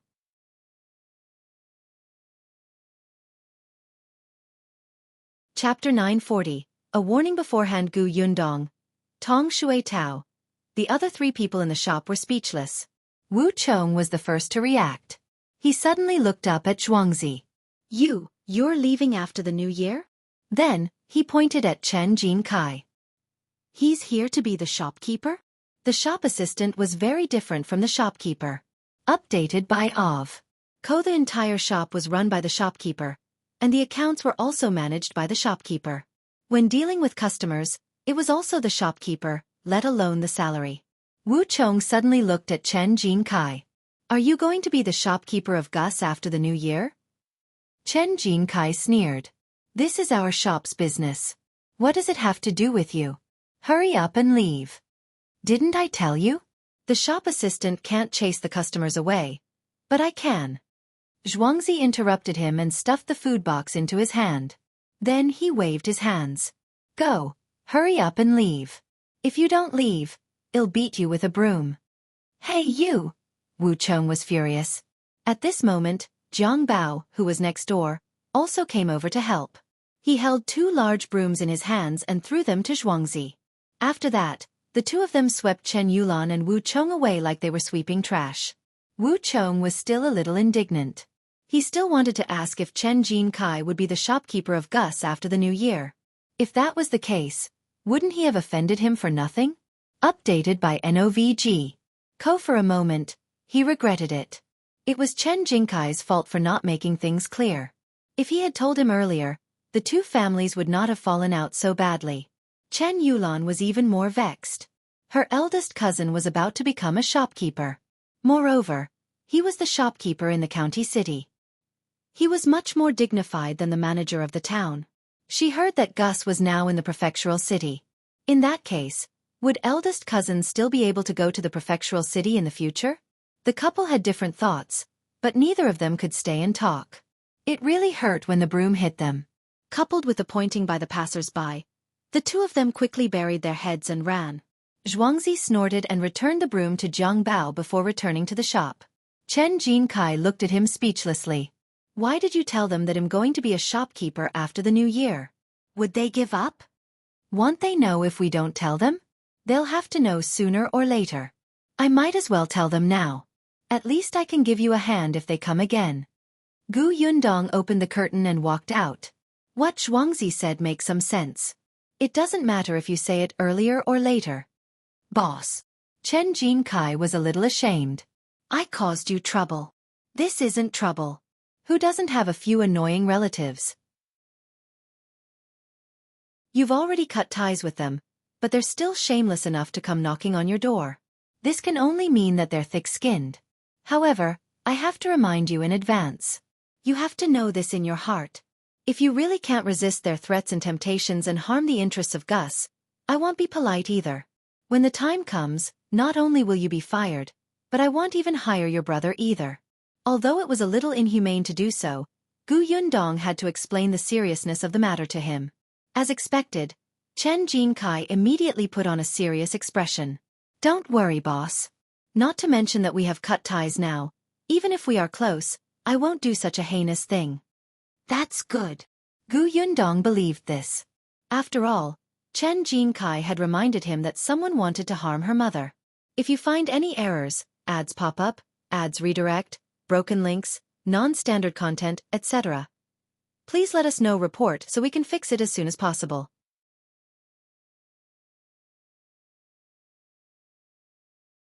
Chapter 941. Follow-up. Gu Yundong did not care about this matter anymore. She left it all to Chen Jinkai to it. However, the Wu family was after her shop, so Gu Yundong still paid some attention to this matter. It was said that Chen Yulan and her husband hadn't come to the shop since that day. However, they were secretly asking if Chen Jinkai would become the shopkeeper. Unfortunately, not many people knew about this matter. They could not obtain any substantial information.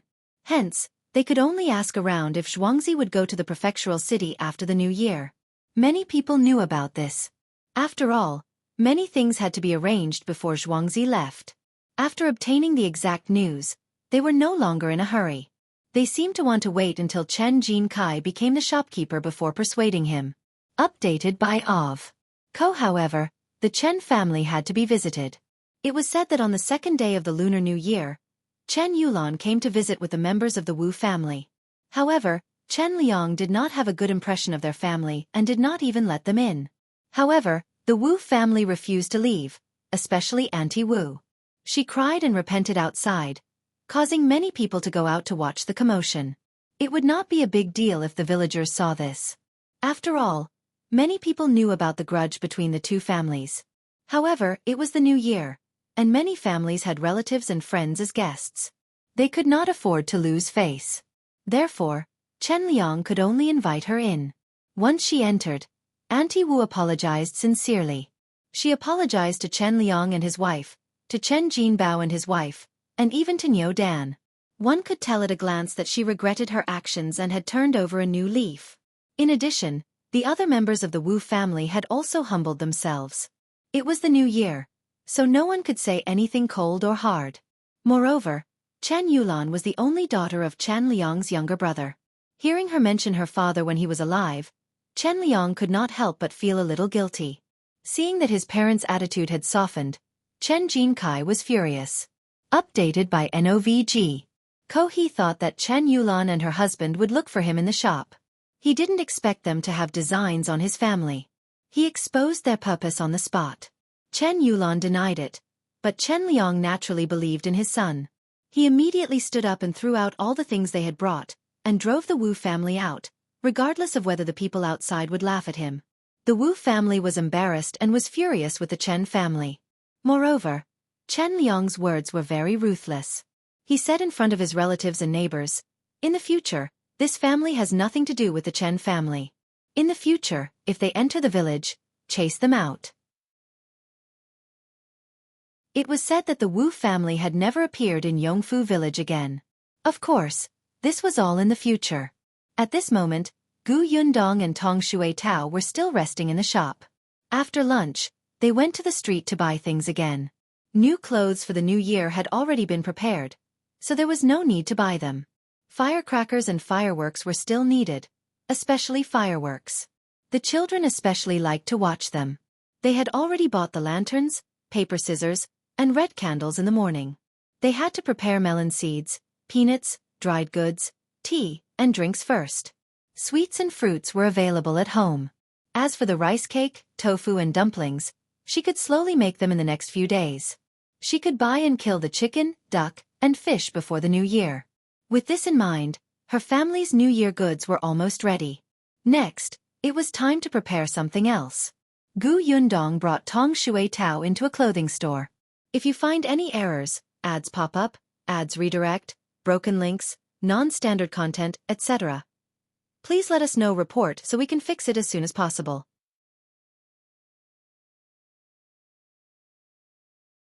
Chapter 942. Annual Party and Lottery. Tong Shui Tao found it strange. "Miss, haven't you almost bought everything? Why are we going to the cloth shop? Isn't the workshop going to rest in 2 days? It's time to prepare New Year presents for them." This year, the workshop would stop a few days earlier than last year, so everyone could prepare early for the new year. After all, there were many workers in the workshop this year and they were busy all day. There was enough stock, so it did not matter if they were given a holiday a few days in advance. Tong Shui Tao was enlightened. That's right. Last year, Miss also sent a large cart of New Year goods. She had heard that many people in the workshop were looking forward to this day. They were already secretly guessing if she would continue to distribute meat and cloth this year. Updated by Ov. Co. Especially the newcomers this year. They were all asking the short-term workers last year. "But Mississippi." Tong Shui Tao suddenly frowned and said awkwardly, "Will it still be a big piece of pork for each person this year? But it's already afternoon, and there's not much meat at the meat stall. Our workshop has more than 100 people. There's no hurry. I'll get Tongan to come over and buy it later. There are more than 100 people. I'm afraid we have to order 2 big fat pigs in advance. Let's buy the things we want for the annual party today." Tong Shui Tao was stunned, and confusion flashed across her face. "Annual party? Miss, what is an annual party?" It is the last gathering before the new year. We'll eat together, chat, play games and so on. Of course, there was also the lucky draw. Gu Yundong was very happy to hold such a New Year celebration to make everyone happy. They had worked hard for an entire year. On the last day, they could relax and then go home happily to celebrate the new year. At this moment, what she wanted to buy was the prize for the lucky draw. Tong Shui Tao became excited, and her face turned slightly red. "Miss, you're saying that more than 100 people will be eating and chatting together? How spectacular is that?" Updated by NOVG. Co-spectacular? The corners of Gu Yundong's mouth twitched. Looking at Tong Shui Tao's excited expression, she seemed to be looking forward to it. Gu Yundong quickly bought the goods and returned to Yongfu village with Tong Shui Tao. Before leaving, she said to Zhuangzi and Chen Jinkai, "You guys close early on the 26th. Go back to the village and let's have a meal together." The two of them were at a loss. A meal? However, the two of them immediately nodded, indicating that they would go back early.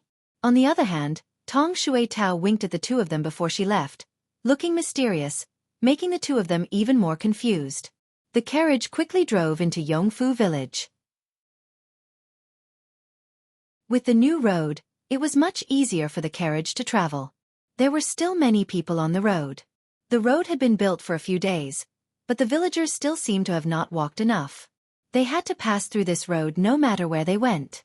It did not matter if they took a long detour. Gu Yundong did not know whether to laugh or cry. She did not look at the people outside anymore and hurried home to unload the goods. The next day, the Gu family started making rice cakes. On the third day, in the evening of the 25th, Gu Dajiang brought Gu Dafeng and the others back from the prefectural city. Gu Dajiang was stunned when he saw the new village road. Although Chen Jinbao and the others had already mentioned this when they were delivering the goods to the prefectural city, he couldn't help but be shocked when he saw it with his own eyes. This was his daughter's road. It was his daughter's credit. At that moment, Gu Dajiang's heart surged with indescribable pride. Gu Dafeng was also sitting in the carriage. Looking at the spacious road, she sighed and introduced it to Bian Han excitedly. This road originally didn't exist. When I left last time, this place was still very narrow. There was even a courtyard in front. If you find any errors, ads pop up, ads redirect, broken links, non-standard content, etc., please let us know. Report so we can fix it as soon as possible.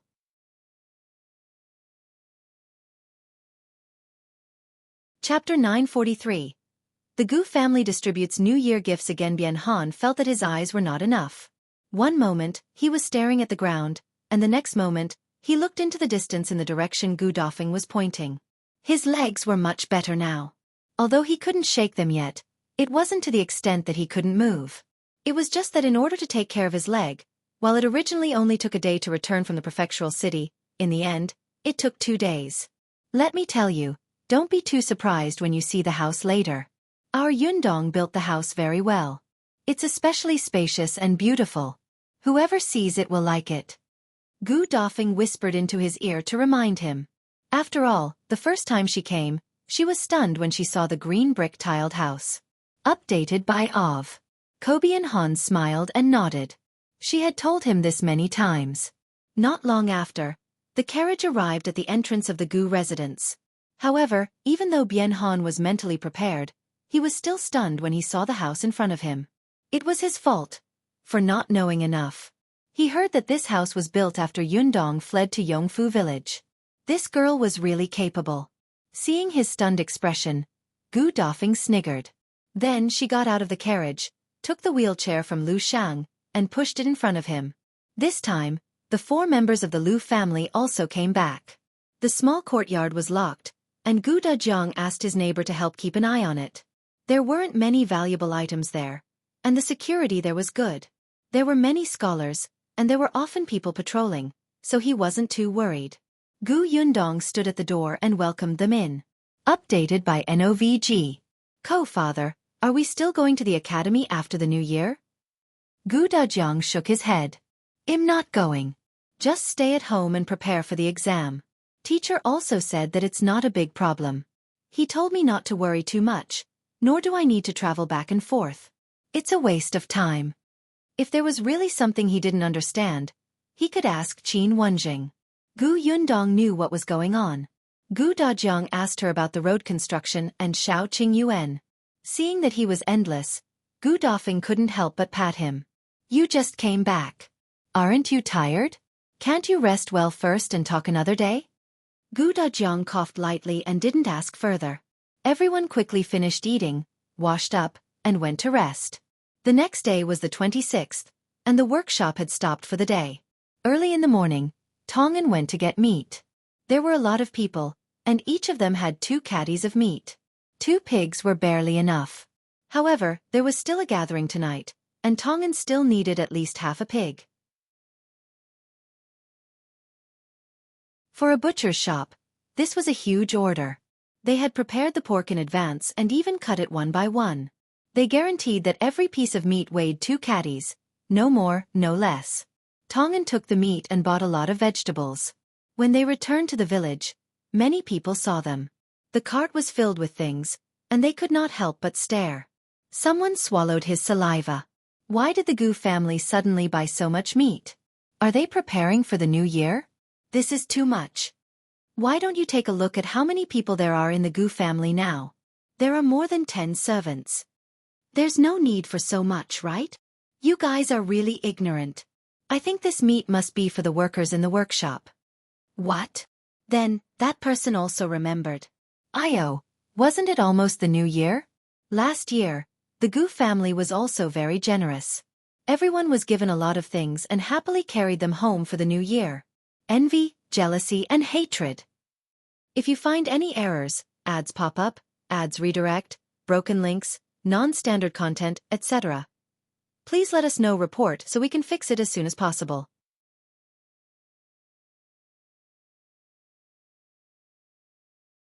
Chapter 944.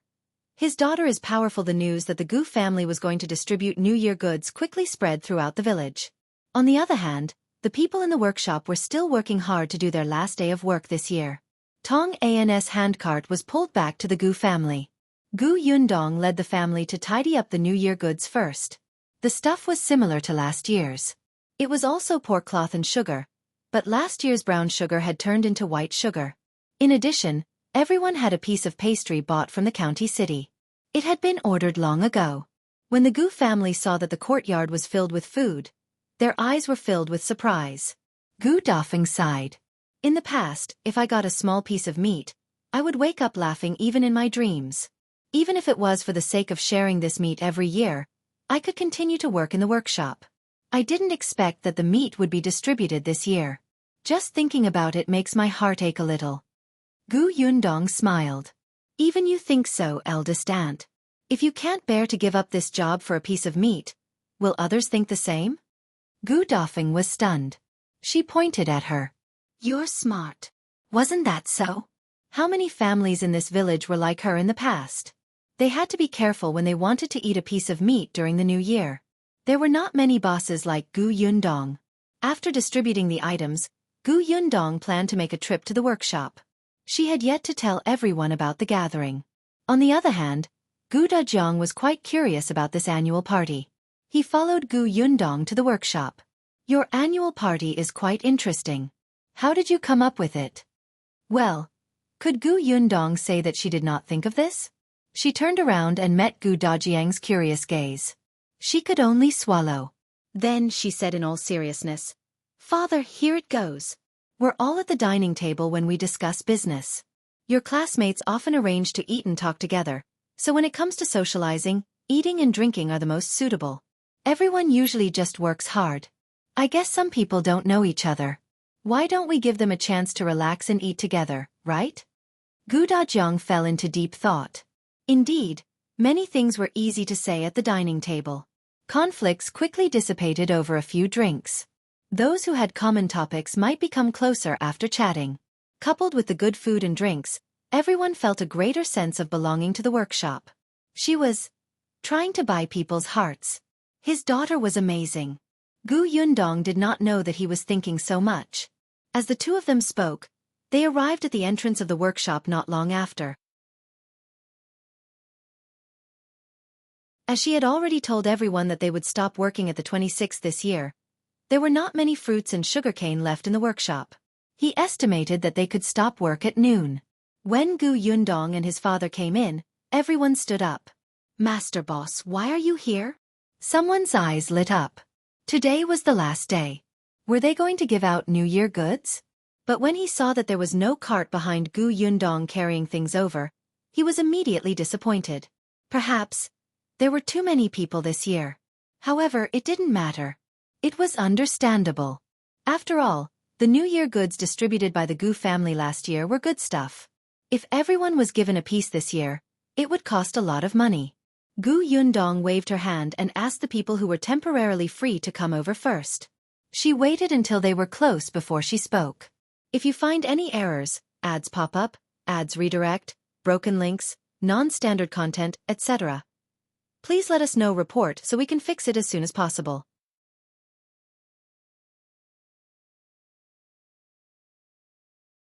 Chapter 945. They are all jealous, there shouldn't be much to do, right? I think it should be done after noon. How about this? After everyone is done, let's clean up the workshop, okay? All right, Someone immediately replied loudly. Even if boss doesn't say it, we'll clean everything up before going back. Boss, don't worry. In fact, they still wanted to work. They had heard that there was an additional salary these few days. It was just like Zhuangzi and Chen Jinkai in the county cities Gus. During the new year, the shop could not be closed. After all, they sold sweets and other things. Business was good during the new year, so the two of them would take turns to run the shop. However, their salary for the few days was also calculated separately. It was much more than usual. Many people in the workshop were envious. Unfortunately, the workshop was on holiday. Gu Yundong saw that everyone had different expressions and more or less knew what they were thinking. She immediately found it funny and continued, after cleaning up, send some people out and borrow 10 tables from each family.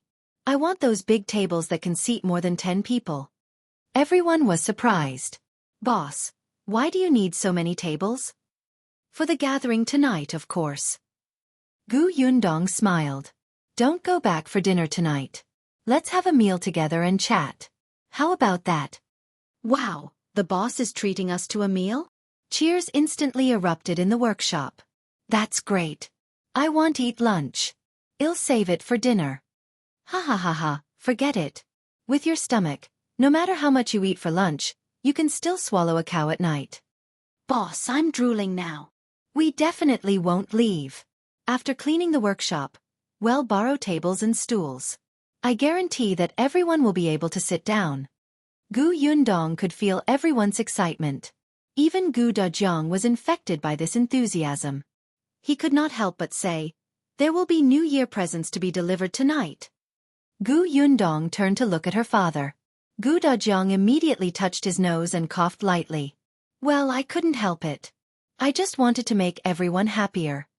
As expected, as soon as he said that, the workshop exploded. Some young men couldn't help but jump up.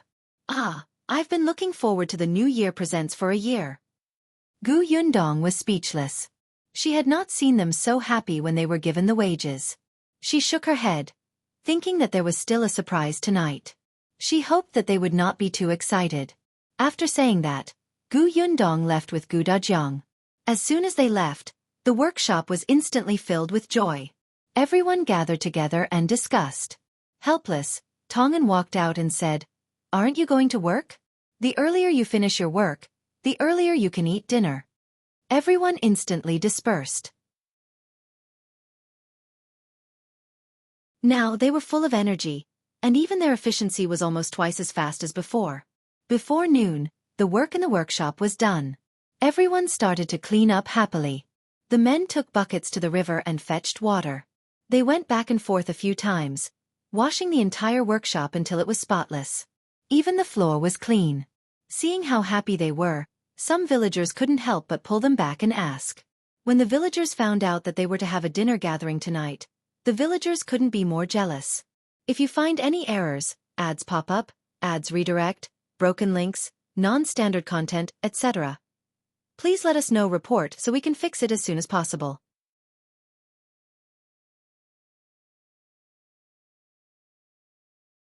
Chapter 946. They are all here this time. The news of the Gu family's workshop not only distributing New Year goods but also holding a party spread. Many people had tears in their eyes as they stuck their heads out of the workshop. They really wanted to follow and take a look. When the cleaning of the workshop was almost done, everyone saw the people in the workshop happily moving tables and chairs. Their arrogant appearance made people grit their teeth in envy. Gu Yundong hired a few women from the village to help cook a delicious meal. The fish, rice, and noodles were brought to the kitchen of the Gu family's workshop without hesitation. This included Madame Zhou and her daughter-in-law. Coincidentally, Chen Liang's family could eat here. As Chen Liang was the village chief, Gu Yundong had to invite him. In addition, Chen Jinkai and Chen Jinbao were both working in her own workshop, and Yodan had been invited over by Yun Shu long ago. As such, there were only Madame Zhou and 2 more people left in the Chen family. They might as well all come over. Lan Huar was also invited over.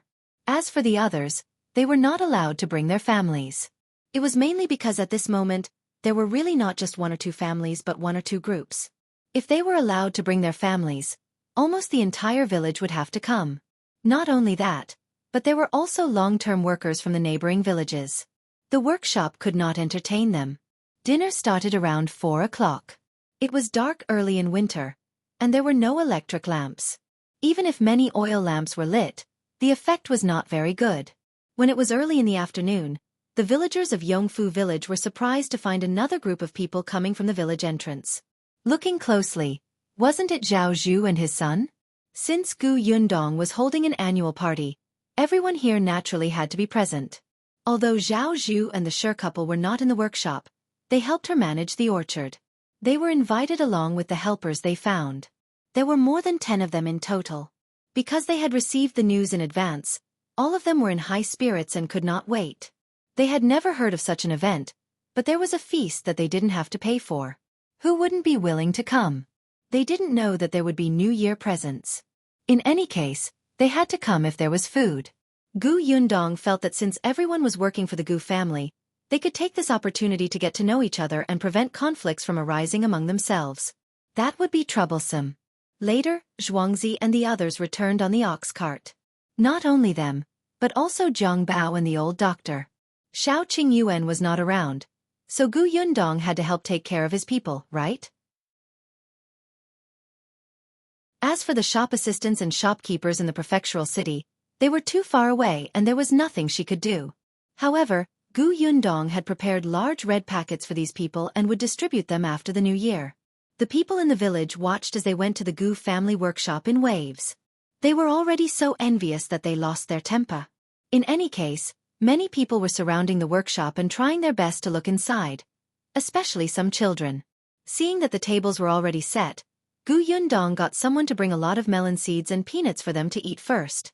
When a child ran in, she also gave him a handful. Seeing that there were more and more children, she was afraid that they would bump into something, so she simply picked up a cloth bag and handed it to Yunshu and Yuanji, asking them to carry it and distribute the stuff to the children. This lively atmosphere was even more noisy than the new year. Finally, the time for the annual party that everyone was looking forward to arrived. Everyone at the 15 tables was sitting upright. Before the dishes were served, Gu Yundong walked to the front and began to speak. If you find any errors, ads pop up, ads redirect, broken links, non-standard content, etc., please let us know report so we can fix it as soon as possible.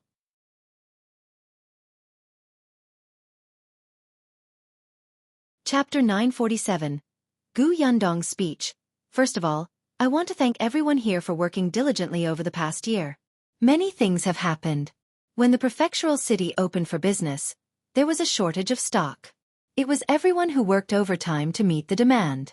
Manager Tong was assassinated and remained unconscious for a long time. It was also everyone who did their job in an orderly manner. Gu Yundong did not expect that one day, she would stand in front of everybody and say such emotional words like a leader. However, these people had really moved her.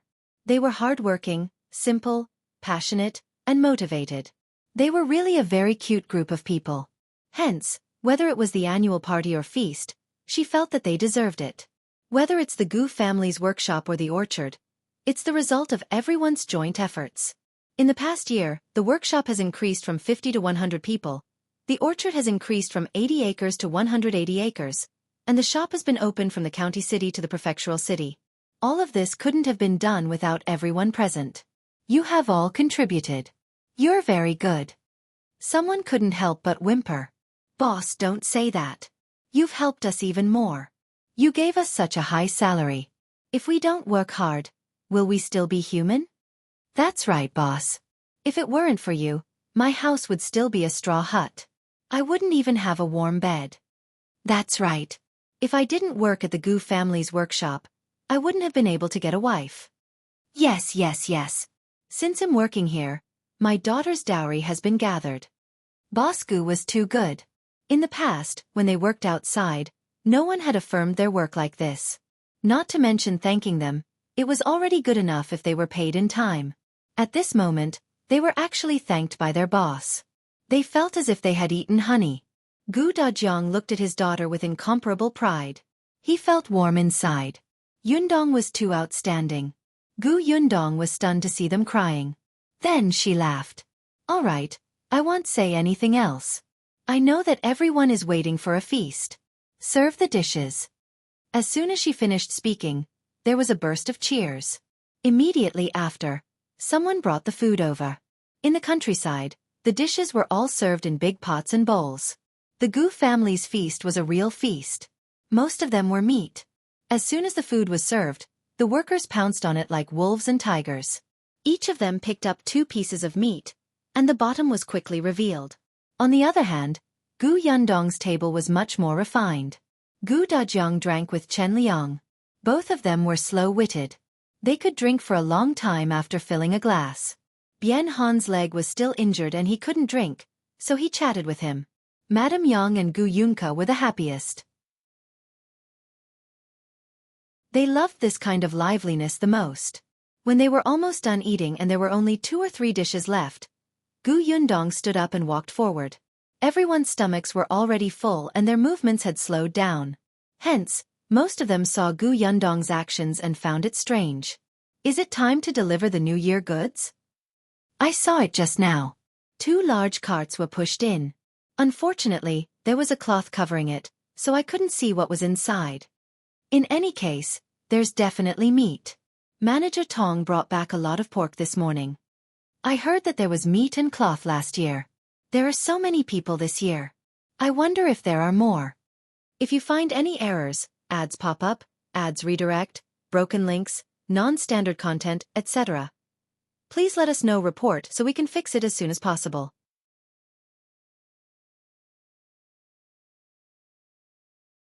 Chapter 948. Surprise at the annual party. Gu Yundong coughed lightly and the buzzing below immediately stopped. Gu Yundong said, I know. Everyone is looking forward to the New Year presents. They will definitely be distributed this year. However, before they are distributed, there will be a surprise for everyone. Surprise? Everyone's eyes widened. Some of the bolder ones who had drunk a little hurriedly stood up and asked, Boss Gu, what surprise? Is there more food tomorrow after today? Ha ha ha ha, you wish, someone couldn't help but scold. Gu Yundong also smiled. It's not good to have fish and meat every day. The surprise I'm talking about is this. As she spoke, she glanced at Tong Shui Tao, who immediately handed over a wooden box. Everyone looked confused. A wooden box? Could it be that there was something good inside? However, the wooden box did not look big or heavy. What was inside? While everyone was guessing, Gu Yundong had already spoken. There are notes inside. There are words written inside. Now, it's up to your luck. Whoever draws the note with the first, second, and third prizes will be rewarded. Wow! There was an uproar below. A lucky draw? There was actually a lucky draw? This was really a surprise. A huge surprise. All right, now Shui Tao will carry the box to every table. You just have to sit in your seats. When the time comes, you just have to reach in and pull out a note. There are a total of 15 rewards this time. 2 for the first prize, 5 for the second prize, and 8 for the third prize. With that, Tong Shui Tao carried the wooden box to the first table. The first person was stunned for a moment until someone pushed him. He suddenly came back to his senses and quickly reached in to take out a note. The second person rubbed his hands, closed his eyes and muttered, Bless me for winning, winning, winning. Then, with an expression that said he was ready to die, he reached his hand in. The people behind also looked like they were praying to God and Buddha, hoping that they would win. Even if they couldn't win the first prize, they could at least win the second or third prizes. Everyone drew a note, but no one opened it first. It was as if they would be lucky if they did it late. Even when Tong Shui Tao returned to Gu Yundong's side, the people below did not stop buzzing. Take a look at yours and see if you won any prizes. Why don't you look at yours? Yours first, then mine. Come on. Gu Yundong waited for a long time but did not see these people open the note. She immediately held her forehead. It's getting late. Are you sure you won't open the note until tomorrow? If that's the case, I'll leave. No, well look right away. The people below finally couldn't hold it in anymore and quickly opened the note to read. Then, voices sounded one after another. Hey, let me see. What are these words? I don't know him either. Ask Zhuangzi. He can read. Someone took the note to Zhuangzi, who was nearby. Zhuangzi narrowed his eyes and glanced at the expectant person. He sighed and said, "These words are thank you for participating." That person was a little confused. "What does it mean?" "It means you didn't win the lottery." "Ah!" The person immediately wailed and slapped his hands hard. "Bad hands. Why can't you even get the third prize?" Gu Yundong saw that many people couldn't read and did not know what it meant. She immediately explained, "It's okay if you don't know the words on the paper. Count them. If it's 4 words, you don't win the lottery. If it's 2 words, you do. If you find any errors, ads pop up, ads redirect, broken links, non-standard content, etc., please let us know report so we can fix it as soon as possible."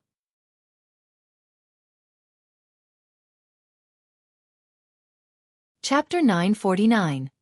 What's the prize? As soon as Gu Yundong finished speaking, someone jumped up. "Ah, I won. I won." Although he couldn't read, he knew how to count. Immediately after, voices rose and fell in the crowd. "I got it too. Ha ha ha, I got it too." When most people saw the words in their hands, they sighed. Then, they shifted their gazes and looked enviously at the people who had won the lottery. Gu Yundong said, "Winners, please come up first." A few people in the crowd walked forward excitedly. There were 15 people. 4 were women, and the rest were all men. After all, the percentage of male workers was relatively large. They held the notes tightly in their hands. Their faces were slightly red from excitement, and their eyes were strangely bright. They handed the notes to Tong An and asked him to tell them the prize they had won. After all, they could not read. It just so happened that a woman and a man won the first prize. The woman was from the neighboring village. It was said that her family was in trouble, and her 4 children were crying for food. The oldest was only 11 years old. The man in the family was not in good health, so he could only do some simple work. Later on, this woman entered the Gu family's workshop and got paid. Only then did her family's life gradually improve. She did not expect her luck to be so good that she won the first prize. Someone said softly, "Mrs. Sun's bitter life has finally come to an end. Ever since she entered the Gu family's workshop, her luck has also come." Gu Yundong thought that Mrs. Sun would definitely like this prize. As for the other first prize winner, he was from Yongfu village. His family background was all right. The second prize was given to a woman and 4 men. One of them was Zhao Zhu, and another 2 were from the neighboring villages. The remaining man and woman were from Yongfu village. The remaining 2 women and 6 men won the third prizes. Some were from Yongfu village and some were from the neighboring villages. These 15 people were all very excited. Even someone as steady as Zhao Zhu clenched his fists tightly. Gu Yundong got someone to bring everything up. "Next, let me tell you what the prizes are." She lifted the cloth on the first pile, revealing what lay beneath. "This is the third prize. There's not much. I hope you like it." Everyone leaned forward and saw boxes on the ground.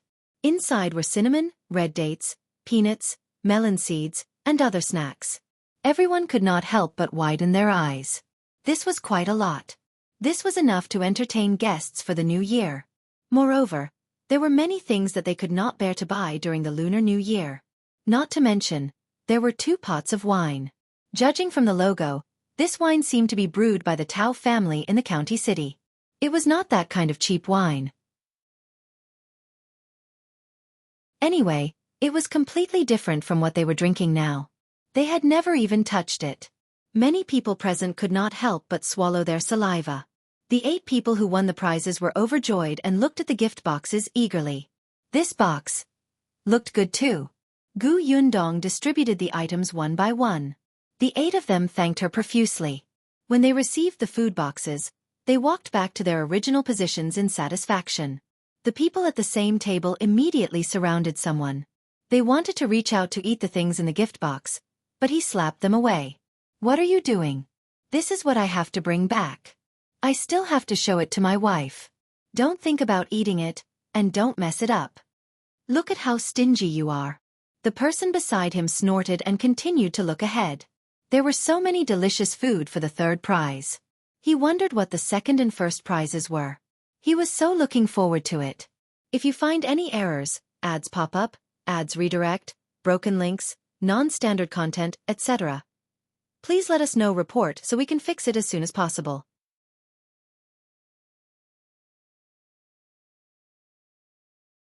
Chapter 950. Second prize. The people sitting below were all very curious and urged him. Yundong did not keep them in suspense. She got someone to remove the cloth on the second pile. Soon, many boxes were revealed below. Everyone was speechless. Why were they all in boxes? Could it be that they were also peanuts, red dates or something, but there were more portions? This is the second prize. One set of cutlery for each person. Although it was called a set, it was actually filled to the brim with a huge box. There were at least 4 sets of bowls, plates, chopsticks, spoons, and cups. There was also a small casserole and a kettle.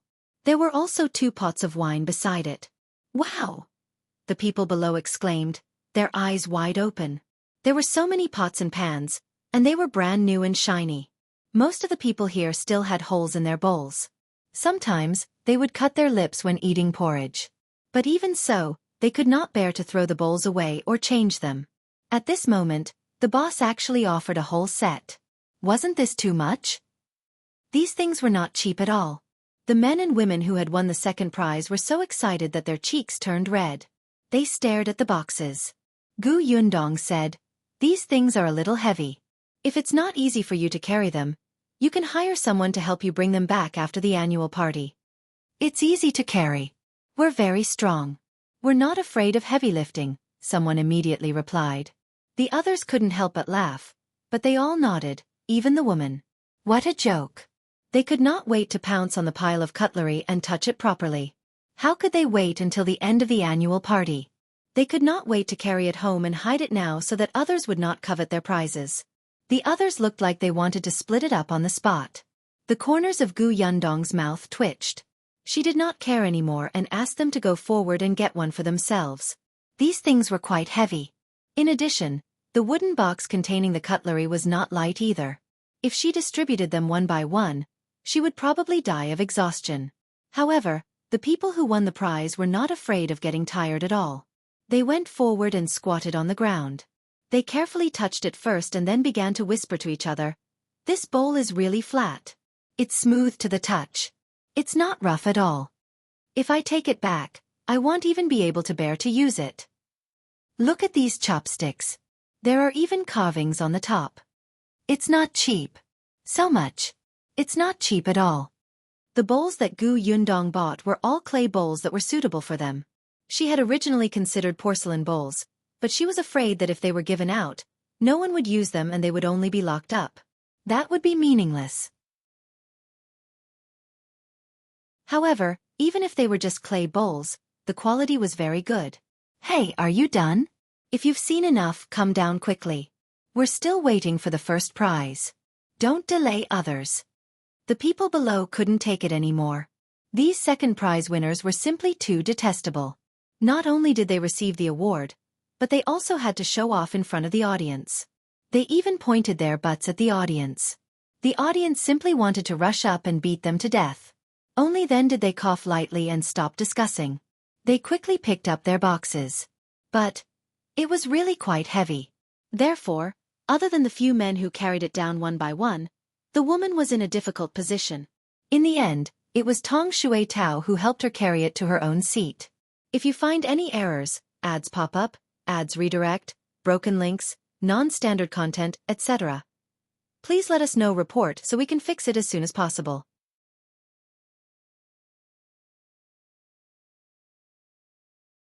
Chapter 951.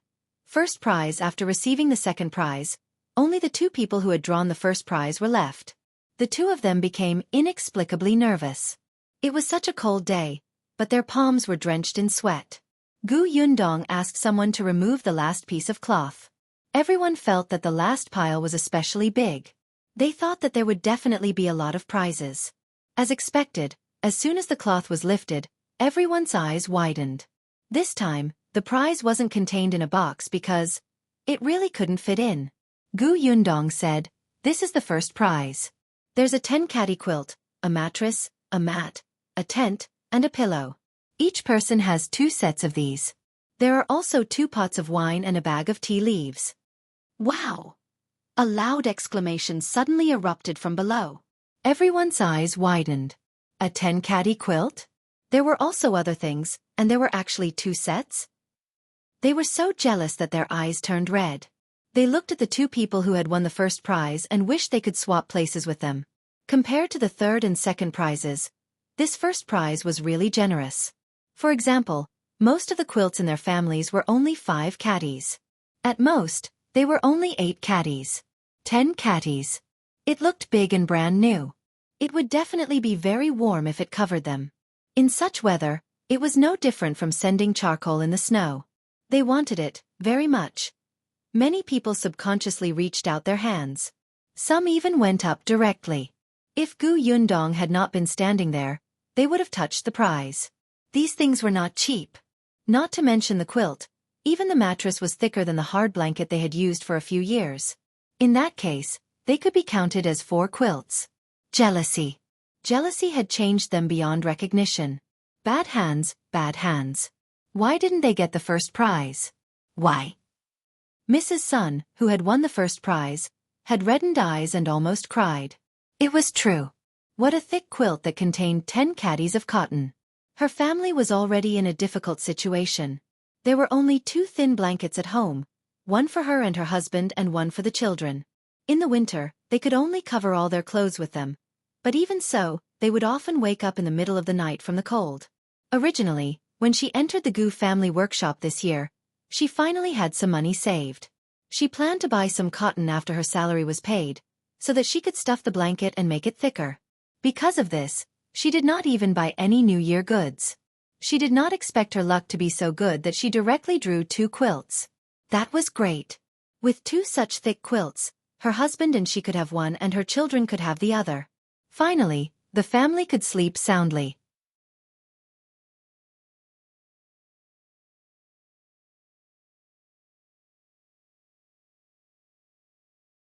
Chapter 952.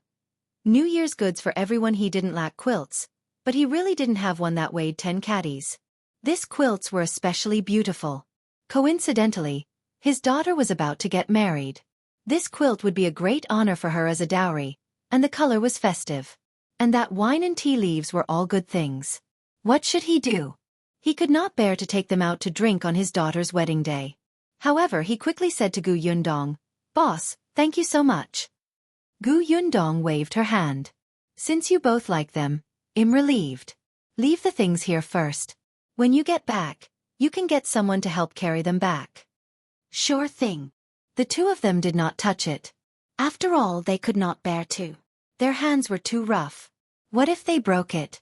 However, when they returned to their seats, the people around them surrounded them. All of them were very enthusiastic and said that they wanted to help carry the prizes home. In fact, they wanted to take a closer look and touch the prizes. There was a lot of noise below. They were too happy about winning the prize. Whether it was the first, second, or third prizes, they were all envious. Initially, Gu Yundong had thought that the first prize could be a cow or a donkey. After all, many companies in the modern era had cars for annual party prizes. Later on, she thought about it and decided to forget it. Hers was just a small workshop, and it was the first annual party. What would she do in the future if she were to give away cows and donkeys now? Therefore, after pondering for a while, she decided to give them something practical. Judging from their reactions, they should be very satisfied. All right, the lottery is over. Next, everyone will have a share of the New Year goods. As soon as Gu Yundong spoke, the people below instantly fell silent. As soon as they heard about the New Year goods, everyone immediately sat up straight. After all, these were really in their hands and had nothing to do with others, so there was no need to be envious. Therefore, getting the New Year goods was more important. Soon, Tong En and Tong Ping pushed the cart over. It was filled with meat, and everyone's eyes lit up instantly. Even though they had just finished eating a big meal, they could not help but swallow hard. Several ways to cook pork flashed across their minds. 2 caddies of meat for each person. Everyone, don't be anxious. Everyone has a share. Gu Yundong led the Gu family and pieces of pork. Everyone was distributed. Even the 2 little fellows, Yunshu and Yunka, were helping excitedly. They swung their legs upside down and handed the meat to the villagers. After the meat was distributed, the cloth was given away. White sugar followed, and the last was pastries. There were a total of 4 items, and everyone's hands were filled with them. Everyone was very excited and discussed animatedly. They did not have to buy those things during the new year and saved a lot of money. Yundong waited for them to finish their discussion before continuing. The New Year's goods have been distributed. Finally, it's this month's salary. Tong Shui Tao carried up another basket. It was really because most people were given copper coins, so she had no choice but to use the basket. Yundong took a brush and paper and an account book. She sat behind a table and said to everyone, "Now, come up one by one. You can go back after receiving the salary. It's been hard on everyone this year. Continue to work hard next year and strive to earn more money." "Okay." The voices below were exceptionally loud, and everyone was very excited. Yundong nodded in satisfaction and opened the account book. "Come up when you hear your name. If you find any errors, ads pop up, ads redirect, broken links, non-standard content, etc. please let us know report so we can fix it as soon as possible."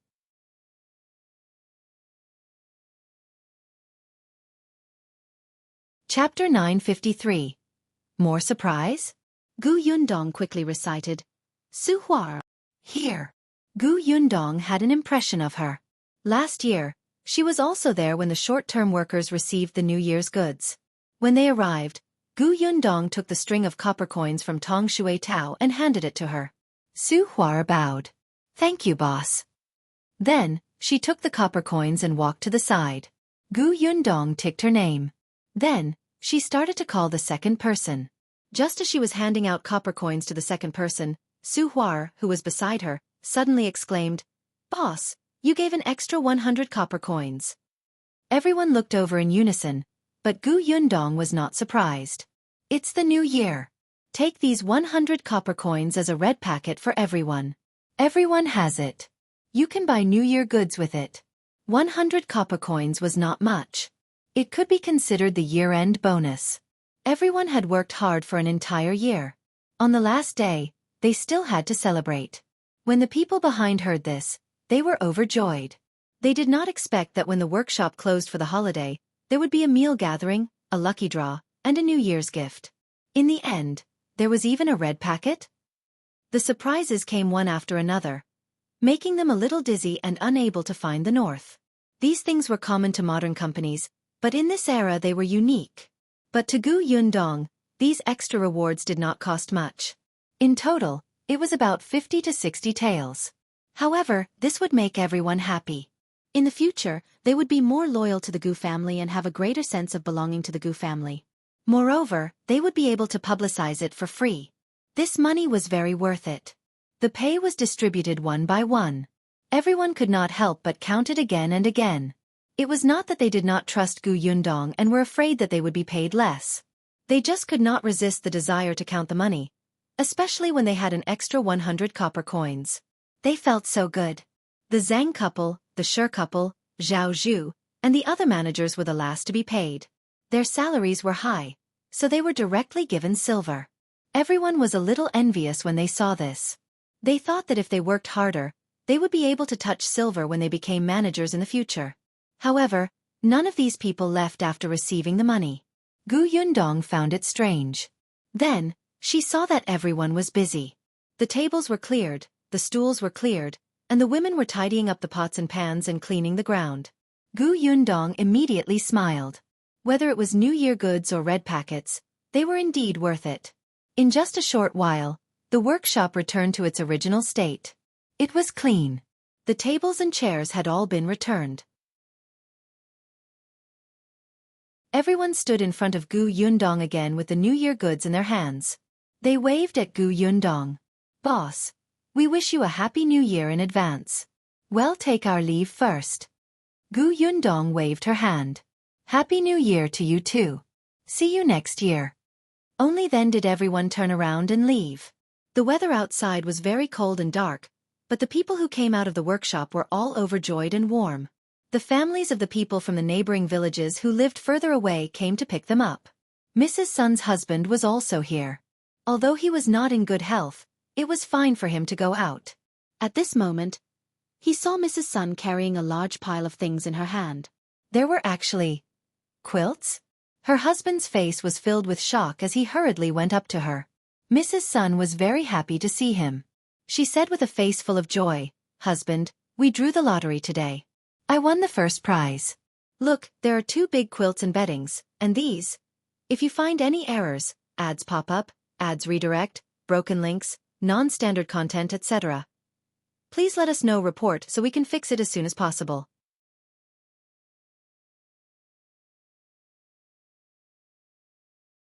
Chapter 954. New Year Misses.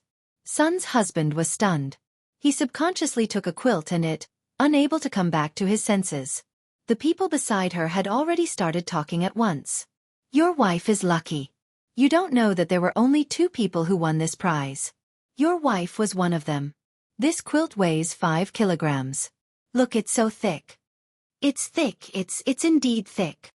He nodded blankly. Mrs. Sun raised the New Year goods again. These were also given by the boss. "We don't have to buy them for the new year." Someone at the side shouted, "Let's go back first. It's already so late. Let's not stand here anymore. Let's go." Yundong gave a few lanterns to the people living in the neighboring villages and asked them to go back together in case they could not see the road. However, it did not matter to them whether they had lanterns or not. The road was so wide that they could walk as they pleased. It was even more convenient for those from the local village. Many people were still waiting outside. Soon, the lively crowd dispersed. Yundong led his parents and siblings back to the Gu house. The door of the workshop was closed. Next, they just had to prepare for the new year in peace. When they reached home, Yundong took out a few red packets and gave one to the Tong family, the Lu family, and Shuirong. Everyone thanked her and happily accepted it. When Yundong returned to her room, she wrote a letter to Xiao Qingyuan and told him in detail about today's annual party. Now that they could not see each other, they could only contact each other through letters. Unfortunately, he couldn't be at home during the new year. She recalled that last year, Xiao Qingyuan was alone at home. Later, he was called over by Yun Shu to set off firecrackers and have New Year's Eve dinner with the Gu family. This year, only Ah Go and the auntie who cooked were in the Xiao family. Yundong also gave them red packets on behalf of Xiao Qingyuan. The next day, the incident at the Gu family workshop's annual party swept through Yongfu village and the neighboring villages like a violent wind. Everyone was envious when they heard that everyone had New Year's goods and a few big awards. Thus, a new round of inquiring about whether the workshop was recruiting people began again. Unfortunately, Yundong was not recruiting for the time being. Even if she wanted to recruit, she had to expand the workshop first. In the following days, the Gu family began to prepare for the new year. They cleaned the house, made tofu, killed chickens and fish, and made dumplings. Everything was warm. On New Year's Eve, the family gathered together with smiles on their faces. Yundong recalled last year. At that time, her father had not been found, and she did not know where eldest Aunt Gu was. Yuanji was suffering in old Gus' house. Now, apart from Uncle Gu, her family was finally reunited. Yundong believed that they would be able to find younger uncles sooner or later. This was her first wish for the new year. The dinner was very sumptuous. After eating, everyone went to set off firecrackers. Since Xiao Qingyuan wasn't around, Gu Dajiang was the one who lit the firecrackers. Yundong held the little girl in her arms and listened to the crackling sounds. She looked at Yun Shu and Yuanji jumping around and could not help but smile. After the firecrackers were released, Yun Shu and Yuanji ran in to move the fireworks out. The two of them were bold enough to light the fireworks themselves. The fireworks rushed into the sky with a bang and exploded. The people in the village looked up one after another. The children's voices were especially cheerful. The crowing of chickens and barking of dogs made the night in Yongfu village seem like a busy city. After the fireworks ended, fireworks exploded in the sky on the other side. If you find any errors, ads pop up, ads redirect, broken links, non-standard content, etc. Please let us know report so we can fix it as soon as possible.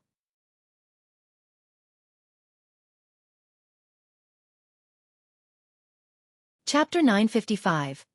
Gu Yundong is also a junior who is doted on. The Gu family could not help but turn their heads and look in the direction of the fireworks. Yunsha's eyes lit up. She jumped and said, "It's Nyodong house. It must be his house that set off the fireworks." Gu Yundong smiled and nodded. It was indeed in the direction of Chen Liang's house. It seemed that the Chen family had earned a lot of money this year and was extravagant. After New Year's Eve, it would be New Year's Day the next day. It was different from last year. Last year, Gu Yundong could only give out red packets. The only red packet that was given to her came from Xiao Qingyuan. She had placed it in a box and kept it in the space. This year, when Gu Yundong woke up, she received red packets from her parents, aunt and father. Looking at the red packets in front of her, Gu Yundong's eyes burned. This was the first time in many years that she had received a red packet from her family and elders. Gu Yundong felt that her life was complete. She put away the complicated and sour feeling in her heart and reached out to take them. "Thank you, father and mother. Thank you, eldest aunt and uncle. Happy New Year." Gu Dajiang patted her head. "Happy New Year. I hope you'll be healthy and safe in the new year. Be happy every day." As he spoke, he felt a little reluctant. Gu Dajiang had a feeling that this year might be Yundong's last year receiving red packets as an unmarried girl. Next year, she might even have to bring Xiao Qingyuan along. Thinking about it, he started to dislike Xiao Qingyuan again. Fortunately, Xiao Qingyuan wasn't present this year. Otherwise, he would definitely receive Gu Dajiang's angry glare. Immediately after, Gu Dajiang gave a few more red packets to the younger ones. This time, it was not Gu Yundong's turn to give away red packets. She was also a junior now who had parents, aunts, and uncles to dote on her. After Yunshu, Yunka, and the other children received the red packets, they ran out to play with their friends. Not long after, they brought a group of children in to pay New Year greetings. The Gu family had prepared a lot of sweets, sunflower seeds, and snacks. When the children were here, none of them returned empty-handed. Their clothes and pockets were filled. On the second day of the Lunar New Year, most of the villagers started to visit their relatives. The relatives of the Gu family were all at home, so there was no need to travel around. However, there were many people who came to visit. The Gu family stayed at home to entertain the guests. On the third day of the Lunar New Year, the whole family went up the mountain to visit Bien Mulan. It was Bien Han's first time back. It was inconvenient for him in a wheelchair. It was not easy to walk up the mountain, so he could only be carried by a few people. When he saw Bien Mulan's tombstone, he couldn't help but cry. Everyone present felt terrible. They were living a good life now, but Bien Mulan couldn't enjoy it. After crying for a while, the Bien family calmed down a little and went down the mountain. On the fourth day of the Lunar New Year, Gu Yundong and his family went to Qin Wenzheng's house to visit him. On the fifth day of the Lunar New Year, Gu Yundong went to the Lu residence again. Lu Wei was not around and went out to play. However, Lu Yi was at home. He had a good relationship with Yunshu and Yuanji and insisted that they stay for the night. On the sixth and seventh day of the new year, Gu Yundong went to take a look at other people's houses. On the eighth day of the new year, the workshop reopened and all the workers returned. Gu Yundong looked at their flushed faces. This meant that they all celebrated the new year in happiness. Sure enough, after the workshop started, everyone worked even harder. However, Xiao Qingyuan hadn't returned yet. He had sent a few letters back, saying that everything was going smoothly. Although Gu Yundong was looking forward to his return, she was also very busy. After all, her father would be taking the imperial examination at the beginning of next month. If you find any errors, ads pop up, ads redirect, broken links, non-standard content, etc., please let us know. Report so we can fix it as soon as possible.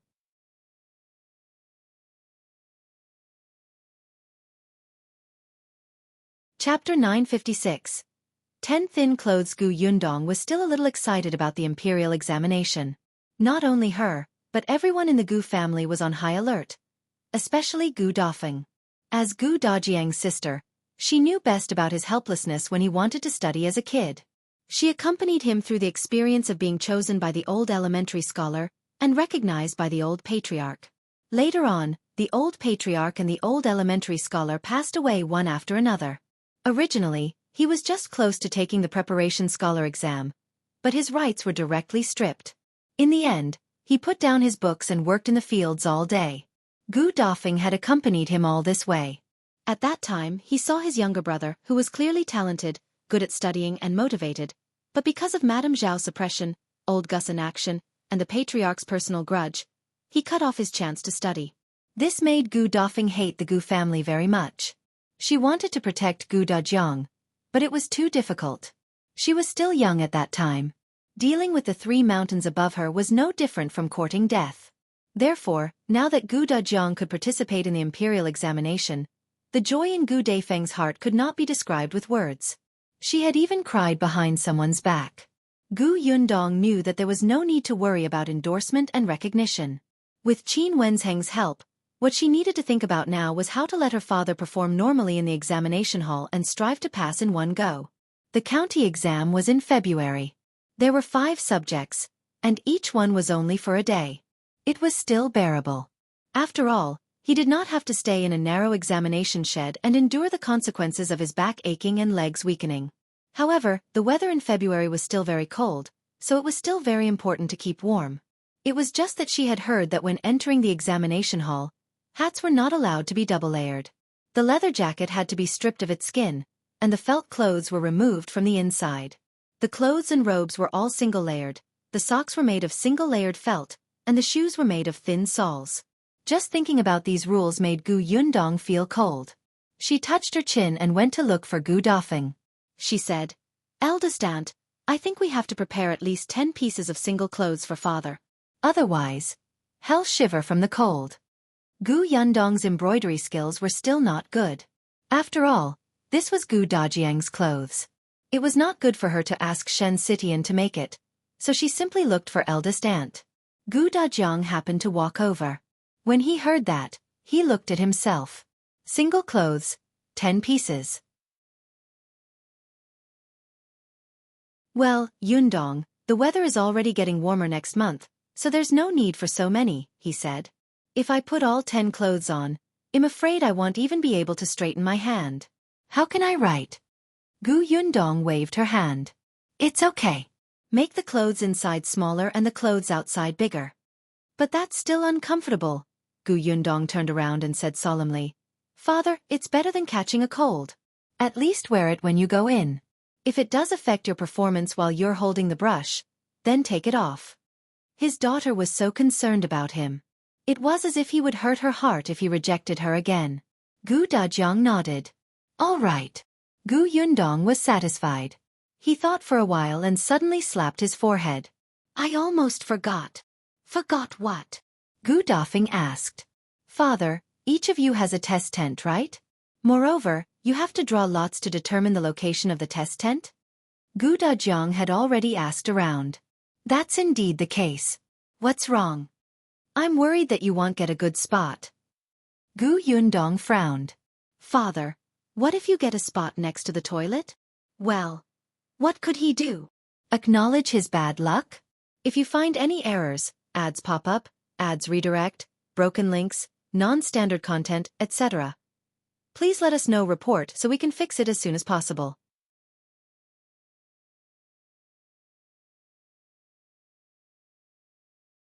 Chapter 957. Yundong is right. Gu Dajiang was already mentally prepared, so he didn't think much of it. On the other hand, Gu Dafeng became nervous. "Then what should we do? If you draw a spot beside the toilet, won't you have to smell that disgusting smell for the entire day? How can you write? How can you think? How can you eat?" Gu Yundong nodded and said in agreement. "Also, I heard that some candidates get nervous easily when they enter the examination hall. When they are nervous, their stomach hurts. When it hurts, they have to go to the toilet. If they come a few more times, my father will probably faint from the smell." "That won't do, that won't do. Yundong, can you get someone to change your father's position?" After saying that, Gu Dafeng asked worriedly, "This shouldn't be considered bribing the examiner, right? It's just changing his position. It's not like he cheated." Gu Yundong shook her head. "No, I heard that the examination is especially strict. Such private transactions can't be made at all. Otherwise, you'll be beheaded." Then what should we do? Gu Dafeng was anxious. It wasn't easy for your father to have the chance to take the imperial examination. How can he destroy it on the toilet? Gu Dajiang was speechless. Wait, are you guys mistaken? This is just a possibility, just a possibility. Why does it sound like you've already confirmed that it'll definitely sit in the test shed beside the toilet? Hey, there are so many people taking the exam. I really don't have to. Father, you have to consider all possibilities, Gu Yundong said solemnly. Gu Dafeng nodded. Yundong is right. We can't hope for luck. What if you're unlucky? Yundong is right. Gu Dafeng continued to nod. So, Father, we have to think of a way to solve this problem first. Yundong is right. Gu Dafeng nodded halfway and suddenly looked at her in surprise. You've thought of a way? Gu Yundong said in all seriousness, I do have a stupid but very effective method here.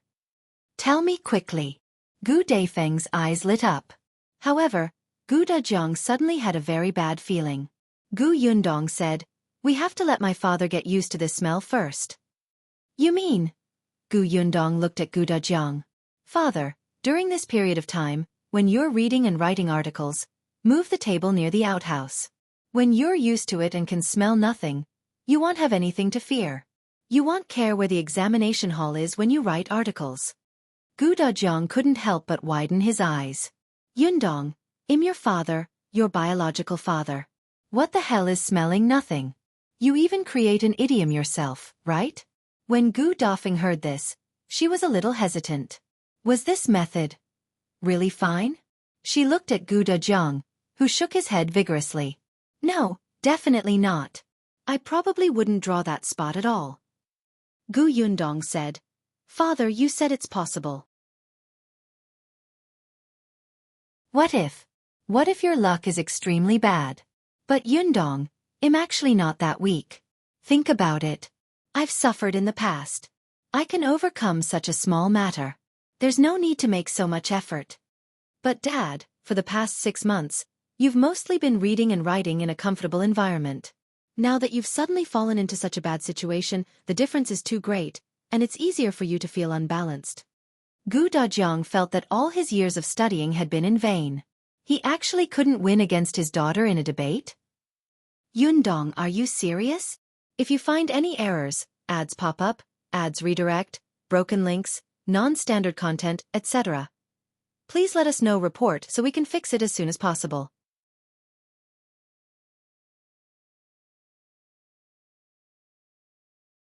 Chapter 958. Dressed so festively. Gu Yundong nodded seriously. Very seriously. Seeing that things had developed to this point and there was no room for negotiation, Gu Dafeng suddenly felt like laughing. How did things end up in this direction? Gu Dajiang was pushed out by Gu Yundong to the toilet door. Gu Dajiang immediately covered his nose. Yundong, I'm your biological father. Look, you can't take it anymore and have to cover your nose. You'll have to face 5 exams in the future. Won't you break down? It's precisely because you're my biological father that I'm so considerate of you. Thank you, but no. Gu Dajiang wanted to leave, but Gu Yundong stood firmly behind him. Father, it said that only through hardship can one rise above others. The imperial examination is a long and arduous path. This is just a little stench. You have to overcome it. Gu Dajiang was speechless. He didn't want his daughter anymore. He could not win against Gu Yundong. In short, no matter what reason he had, Gu Yundong could find something to refute. In the end, Father Tong and Shui Rong moved a table and chair to the toilet. Gu Dajiang sat there aggrievedly. The veins on his hand that was holding the brush throbbed, and he almost showed everyone how to break the brush with his bare hands. Gu Yundong was quite satisfied, but the others standing behind her were holding back their laughter. Gu Dafeng couldn't hold it in anymore. She quickly turned her head away, but her shoulders were heaving. Madame Yang and Yunka did not understand what was going on and also giggled. Yun Shu pulled Yuanzi's arm and took a few steps back. She said softly, Do we have to read and write like this for the preparation scholar exam? Bian Yuanji rubbed his head in confusion. I didn't hear the teacher say that. Gu Yunshu shrank her neck. My elder sister is too terrifying. The 2 little fellows still had lingering fears. They were already thinking about how to avoid this cruel method when they took the exam. However, Gu Yundong felt that she had solved a huge problem in her heart and began to think about other things. There was no need to worry about food. It was just a day of exams. He could still fill his stomach for more than half a day with some pastries and bread. Gu Yundong thought of everything she could think of and felt that she had missed nothing. Only then did she heave a sigh of relief. In the next few days, she focused on preparing. By the end of the month, Gu Dajiang's 10 clothes were completed. Gu Yundong took it from eldest Aunt Gu and compared it. It was not bad. The outermost piece was exceptionally wide, so it should not be too tight. Gu Yundong carried the pile of clothes to look for Gu Dajiang. However, just as she reached the courtyard, she bumped into him. "Father, why do you smell so bad?" Gu Yundong took a few steps back.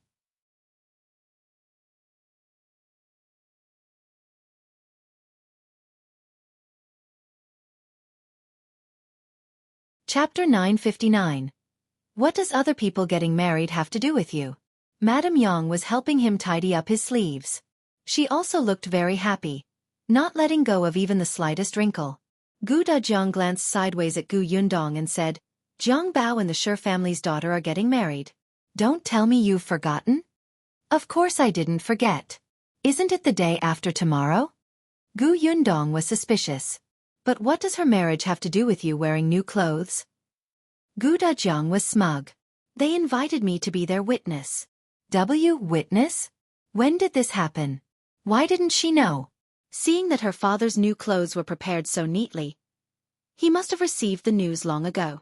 Was he deliberately not telling her? Was he taking revenge on her for letting him stay near the toilet? He was already so old. How childish.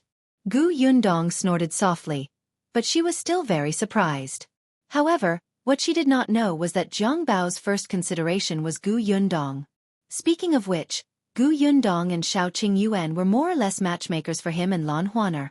If she hadn't hired Zhuangzi, if Boss Xiao hadn't hired Jiang Bao, the two of them wouldn't have known each other. Naturally, Zhuangzi wouldn't have introduced the girl to her. Therefore to them, Gu Yundong and Xiao Qingyuan were matchmakers, benefactors, and esteemed guests. However, Xiao Qingyuan was not around. Gu Yundong was not married after all. It was not appropriate for her to be a witness. Hence, after some thought, Jiang Bao thought of Gu Dajiang. This was Boss Gus' biological father and Boss Xiao's future father-in-law. He was also a scholar. It was said that he would be participating in the imperial examinations soon. At that time, he would be the elementary scholar. Their witness was the elementary scholar.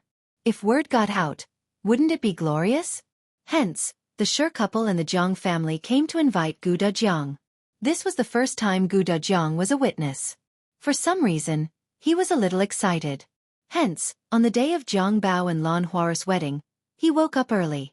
After dressing up, he got Shui Rong to put on a carriage and went to the Jiang family village. As the witness, Gu Dajiang naturally had to go to the man's side.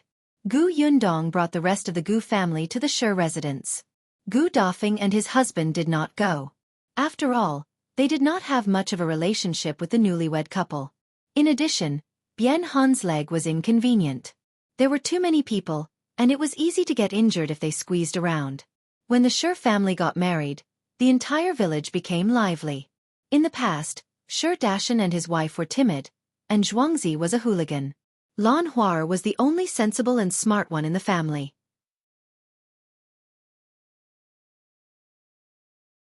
However, no matter how smart she was, having such a family would also drag her down. Therefore, when families with slightly better conditions were looking for a wife, they would not consider Lan Huaer. However, in less than a year, the Shi family had changed drastically. Lan Huaer had married into a good family. She heard that Jiang Bao was going to the prefectural city soon. This time, most of the people in the village came to the Shi family's treat. When Gu Yundong entered, it was already bustling with noise and excitement. Many villagers came over to help. Some were cooking, some were carrying tables. Most of them knew Gu Yundong. When they saw her family coming, they raised their hands to greet her. Gu Yundong nodded and responded to them one by one. Then, she brought the children to see the bride. Lan Huaer sat in her room. The Shi family had renovated the house. She had a separate room, and it was quite big. Hence, when Gu Yundong entered, there were already many people sitting in the room. However, there were a few familiar faces. They were ladies and women from the village, and some were complete strangers. They were probably relatives of the Her family. If you find any errors, ads pop up, ads redirect, broken links, non-standard content, etc., please let us know report so we can fix it as soon as possible.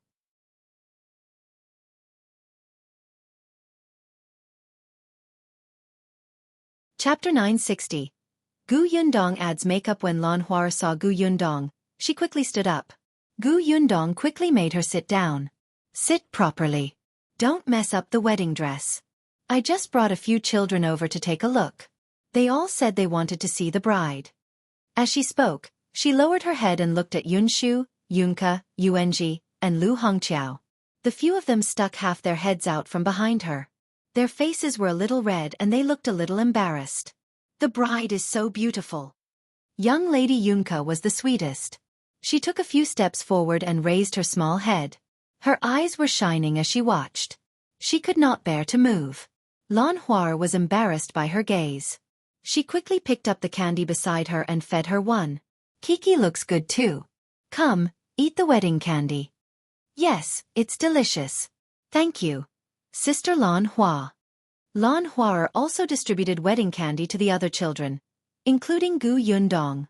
The Her family's conditions were better now, and they had a lot of sweets, but they couldn't give them away casually. After all, sweets were really expensive. The children took the candy and looked at the bride. They were immediately chased out by Gu Yundong. When I came over just now, I saw Niu Dan and Zhang Le playing outside. You guys should hurry up and join them too.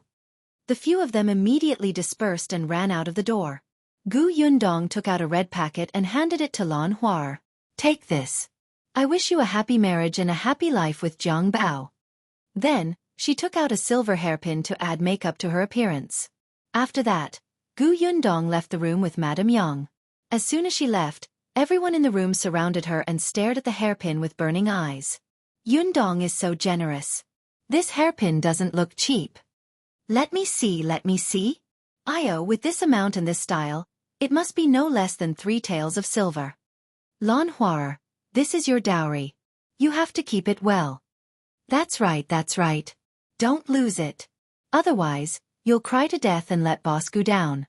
Lan Hua was originally very relaxed, but when they said that, she was immediately extremely nervous. For a moment, she did not know where to put the hairpin. Until a soft sneer sounded in the corner. You guys are really funny. Such a lousy hairpin is almost like a treasure.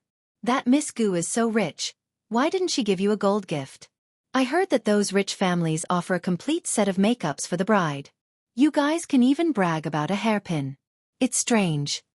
As soon as she said this, the room fell silent. Everyone looked at the girl who spoke in unison and frowned. Lan Hua also frowned. Her personality was different from her parents, especially those who made her unhappy on her wedding day.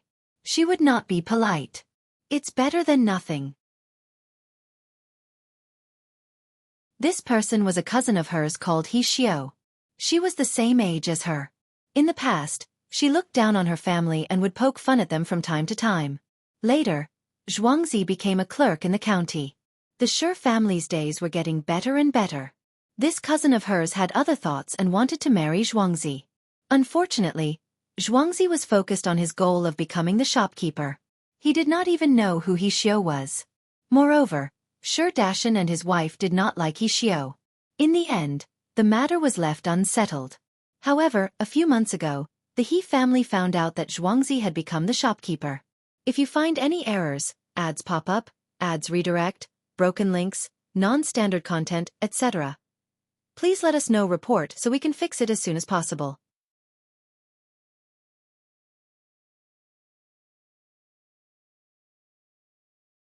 Chapter 961. Prestigious Shopkeeper.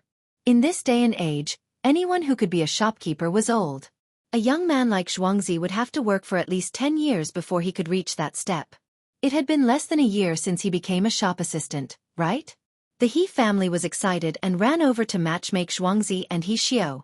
The Shi couple would not agree either. The He family's parents almost fell out with them. No matter what they said, they could not get them to agree. Later on, they came up with a bad idea. They simply let He Xiao go to Gus' shop to meet Zhuangzi. The two of them would meet more in private. When Zhuangzi had a good impression of He Xiao, it would be useless even if the Shi couple wanted to object. He Xiao did go to the shop in the county city and saw Zhuangzi arrogantly instructing Chen Jinkai to work. She felt that it was especially impressive and imagined having a maidservant for her to order around in the future. Hence, she was even more determined to get Zhuangzi. After entering the shop, she felt very immersed and also instructed Chen Jinkai. Chen Jinkai tolerated Zhuangzi because Zhuangzi was only putting on an act on the surface. In fact, he had helped him a lot. This was the way the two of them interacted. But where did this woman called He Xiao come from? It was simply baffling. Then, He Xiao was chased out by Chen Jinkai. Zhuangzi looked on coldly and even gloated. These relatives of the He family were really ugly. Zhuangzi had never liked them in the past. When his parents were in trouble, they would avoid them and hit them when they were down. Now, seeing that Zhuangzi's family's lives were getting better and better, they rushed to curry favor with them, which made Zhuangzi extremely disgusted. Therefore, no matter what He Xiao's personality was, Zhuangzi would not consider it. Although he had become the shopkeeper, Zhuangzi was still not stingy. He went straight to He Xiao's village to look for the He family's parents. If they let He Xiao pester him again, he would make a fuss that the entire village would know and make He Xiao unable to marry in the future. If He Xiao had the guts to marry him, he would also have the guts to beat her to death. As for being filial to his parents-in-law, don't even think about it. He Xiao's family really felt that he could do it. They were a little timid. After weighing it for a while, they still felt that they should let it go. Hence, they restrained He Xiao and stopped her from looking for Zhuangzi. Lan Huar did not expect He Xiao to make things difficult for her here. With her temperament, she actually looked down on Gu Yundong's gift? What a joke. He Xiao was a little angry after being rebuked by Lan Huar. She stood up and wanted to quarrel with her. However, she was quickly suppressed by her sister-in-law. Stop it. Today is Lan Hua's big day. If you make a fuss, Zhuangzi will be the first to not let you off. It's not like you don't know Zhuangzi's temper. He Xiao took 2 deep breaths and endured it. In the end, she did not say anything. However, after lowering her head, her eyes dotted around and her gaze landed on the hairpin. The He family's sister-in-law immediately changed the topic, and everyone looked away from He Xiao. The chattering in the room quickly became lively again. Not long after, there was a sudden commotion outside. Immediately after, a child ran in and shouted, "The groom is here! The groom is here!" He rode a tall horse over. He's so awe-inspiring. Everyone in the room stood up and chuckled as they asked Lan Huar to quickly cover her head. After a while, there was even more noise outside. There were a lot of people in the room. Soon, a portion of them went out. He Xiao also squeezed out of the crowd. If you find any errors, ads pop up, ads redirect, broken links, non-standard content, etc., please let us know report so we can fix it as soon as possible.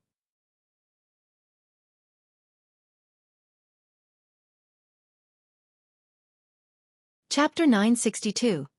Madame Yang is a fool. However, no one realized that He Xiao had something in her hand when she went out. Zhang Bao was blocked outside the door by Zhuangzi, Big Chen, and Gosheng. One moment, they wanted him to flip around, and the next moment, they wanted him to recite poetry. The onlookers were overjoyed. However, Zhuangzi thought that he knew a few words and even pretended to come up with couplets, causing Yunshu and the children to laugh. Zhang Bao was quick-witted. In addition, he called a Go, a skilled person, over to help.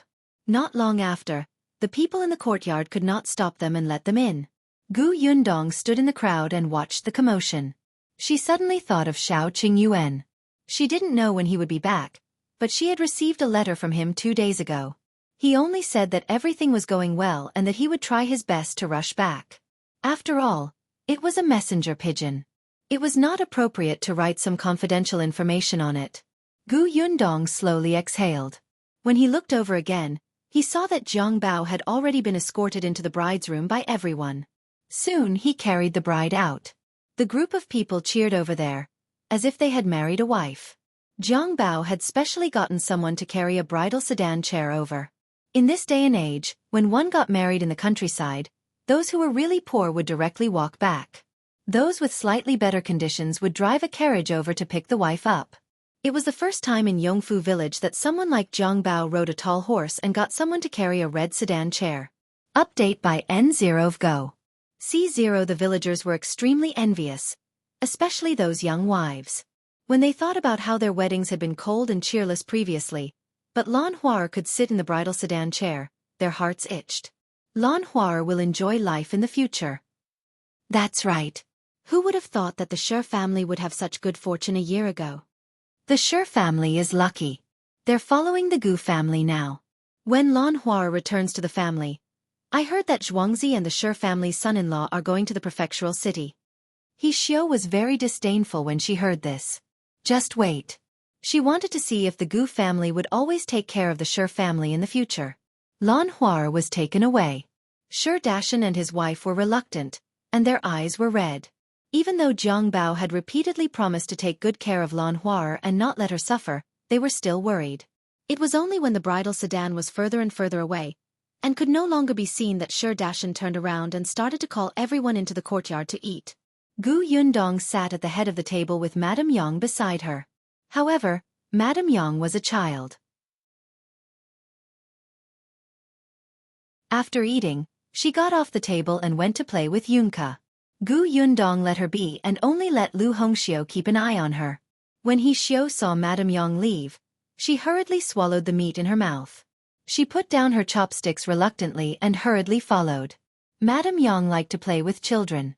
In the past, there were children who secretly scolded her for being a fool. Later on, the Gu family became better and better, and Gu Yundong became more and more domineering. These children were reminded by the adults not to offend the Gu family. Moreover, because Yun Shu was good at her studies and had a lot of experience, she had vaguely become the king of children in this village. Therefore, when Madame Yang came over, the children were also very friendly to her. However, He Xiao frowned. It was mainly because Lu Hongxiu was watching over Madame Yang, so she couldn't find a chance to get close to her. He Xiao had already thought it through. Madame Yang was a fool. She was easy to deceive and trust. She would tell Madame Yang that the hairpin belonged to the Gu family and was worth a lot of money. It was a pity to give it to someone else. Wouldn't it be good to leave it for her daughter as a dowry in the future? She could make her daughter proud later. If you find any errors, ads pop up, ads redirect, broken links, non-standard content, etc., please let us know. Report so we can fix it as soon as possible.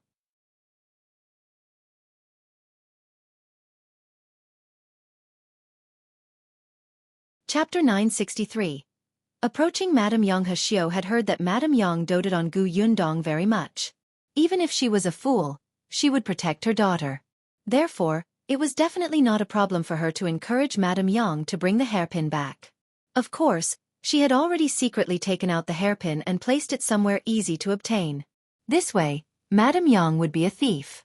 Gu Yundong would definitely not be able to tell anyone about this. Otherwise, it would ruin her mother's reputation. That hairpin could not be used in the future. It could not be seen by everyone. It could only be hidden forever. As for Lan Huar, she would definitely find out that the hairpin was missing when she counted the dowry the next day.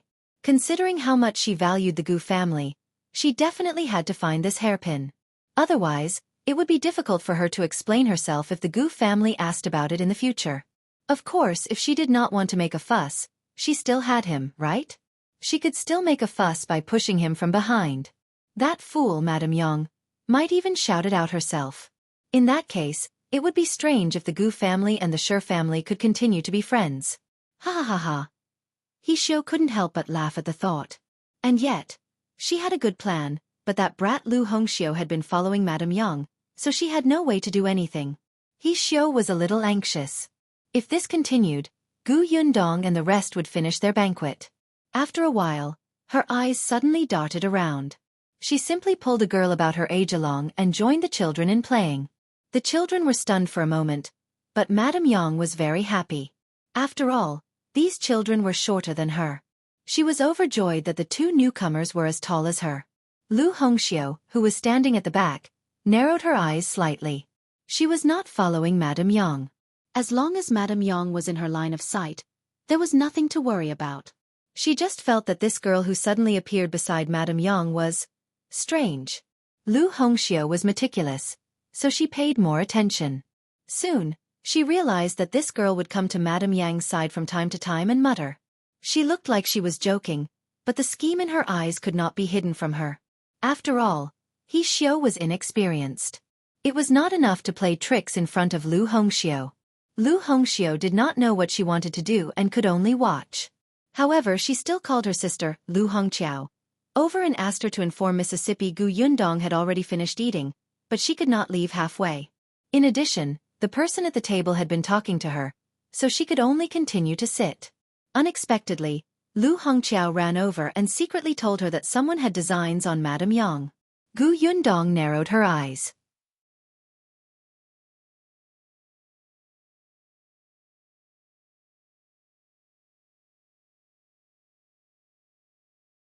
Chapter 964. I squeezed it back before she reached the corner of the wall. She heard begging sounds coming from inside. The voice wasn't loud. When she got closer, she could vaguely hear the words, "Stop hitting me." Hit? Gu Yundong frowned and turned to look at Lu Hongxiu. The latter nodded and said, "It's the girl called He Xiu."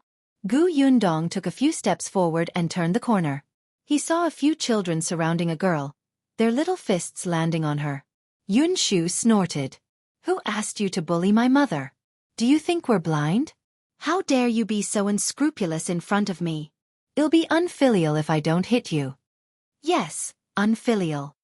Yunka swung her fist and hit He Xiu's shoulder hard. It was just that her position was not very good, and her own hand hurt to death. The little girl immediately changed her leg and kicked her. He Xiu had a ball of cloth in her mouth and was trying hard to spit it out. She finally shook it off and quickly said, "Let go of me quickly, or I'll call for help." At this moment, her hand was pressed back by Madame Yang. Madame Yang was very strong. She was used to doing farm work in the past. Now that her family's conditions were better, she still liked to do it, especially those potted plants. It took a lot of strength to move them around. There was nothing wrong with restraining a little girl like He Xiu. As for the children surrounding He Xiu, other than Yunshu, Yunka, and Yuanji, there were also Zheng Yu, Zheng Lu, and Niu Dan from the Zheng family. However, only Yunshu and the other two attacked. The others acted as a wall and surrounded He Xiu. The corners of Gu Yundong's mouth twitched. After watching silently for a while, she finally said, "What happened?" The few of them turned around at the same time. Madame Yang couldn't help but loosen her grip. He Xiu immediately took the opportunity to escape and took 2 steps back. Now that her hands and feet were free, He Xiu immediately said, "Miss Gu, you saw it with your own eyes. I was blocked here by your mother and your brother and sister. Look at my clothes. They're all footprints from their kicks. My body hurts to death. If I walk out now, others will know that they're bullying me with numbers. I'm afraid your Gu family's reputation will be ruined." Oh, the guilty party was the first to complain. Gu Yundong found it funny. "Why did they hit you? What else could it be? Naturally, they flew into a rage out of humiliation because I didn't give in to your mother when we were playing." "Nonsense," Yun Shu immediately retorted. She said to Gu Yundong, "Eldest sister, she has ulterior motives. She actually wanted to instigate mother to steal. She has evil intentions. We can't let her off easily." "I didn't," He Xiu immediately retorted. Madame Yang snorted heavily. "Yes, you did. You told me yourself."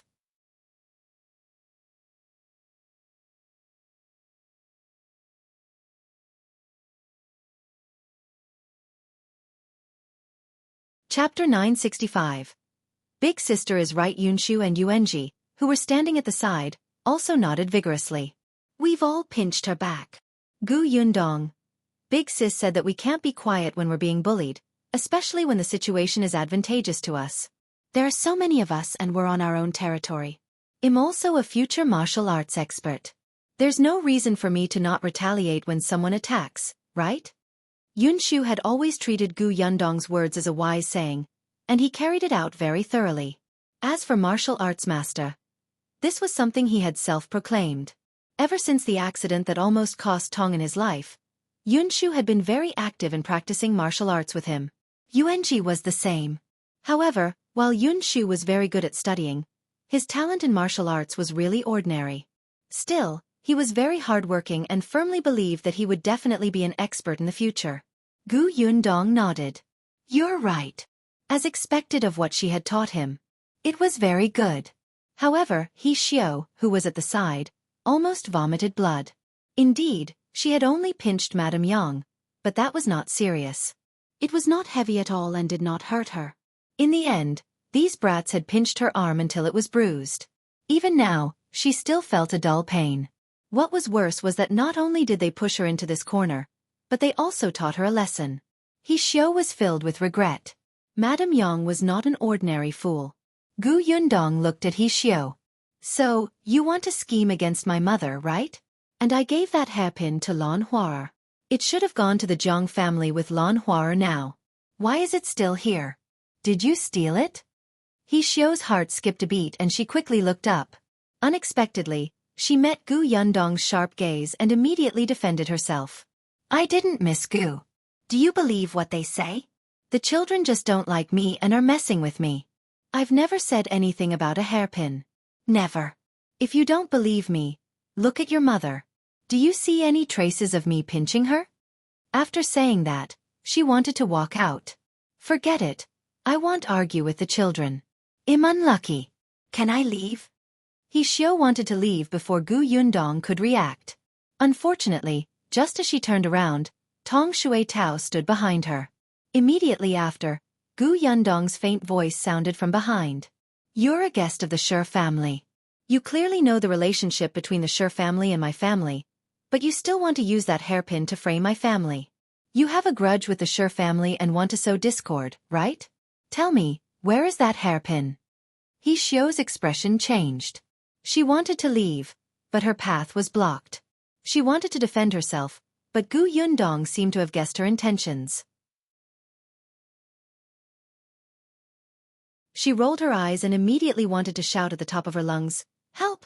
Before she could finish speaking, Gu Yundong struck her from behind and knocked her out. Tong Shui Tao caught her and asked Gu Yundong, "Miss, how should we deal with this? This is a guest of the Shi family, and the Shi family's banquet isn't over yet. Take her home first. Later, call Shi Dashan and the others over and see what they plan to do." Yes. After Tong Shui Tao finished speaking, she carried He Xiao back to the Gu family as if she was carrying a dead person. The Shi family's banquet was at noon. At this moment, they were almost done eating. Other than a few women from the same village who helped, only their close relatives were still there.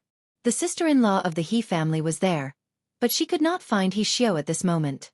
If you find any errors, ads pop up, ads redirect, broken links, non-standard content, etc., please let us know. Report so we can fix it as soon as possible.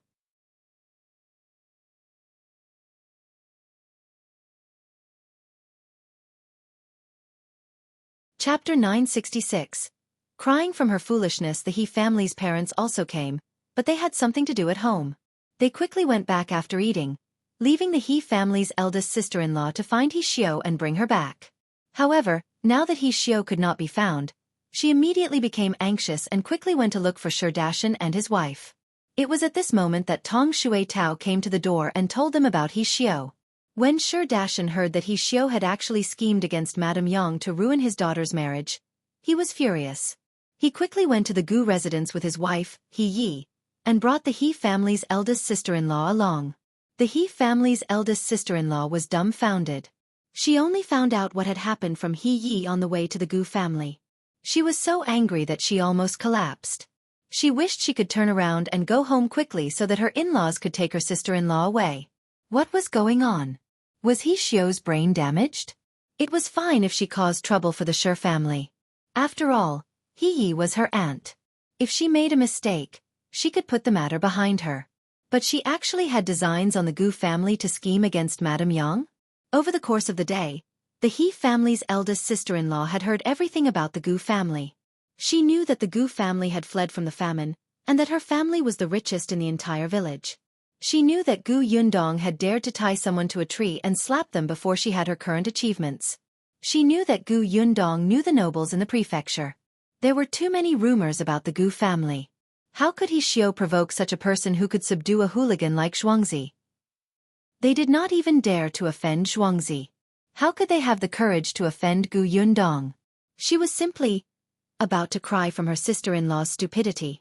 However, even though the dissatisfaction in her heart had reached its peak, the He family's eldest sister-in-law still had to bite the bullet and go to the Gu family to bring her out.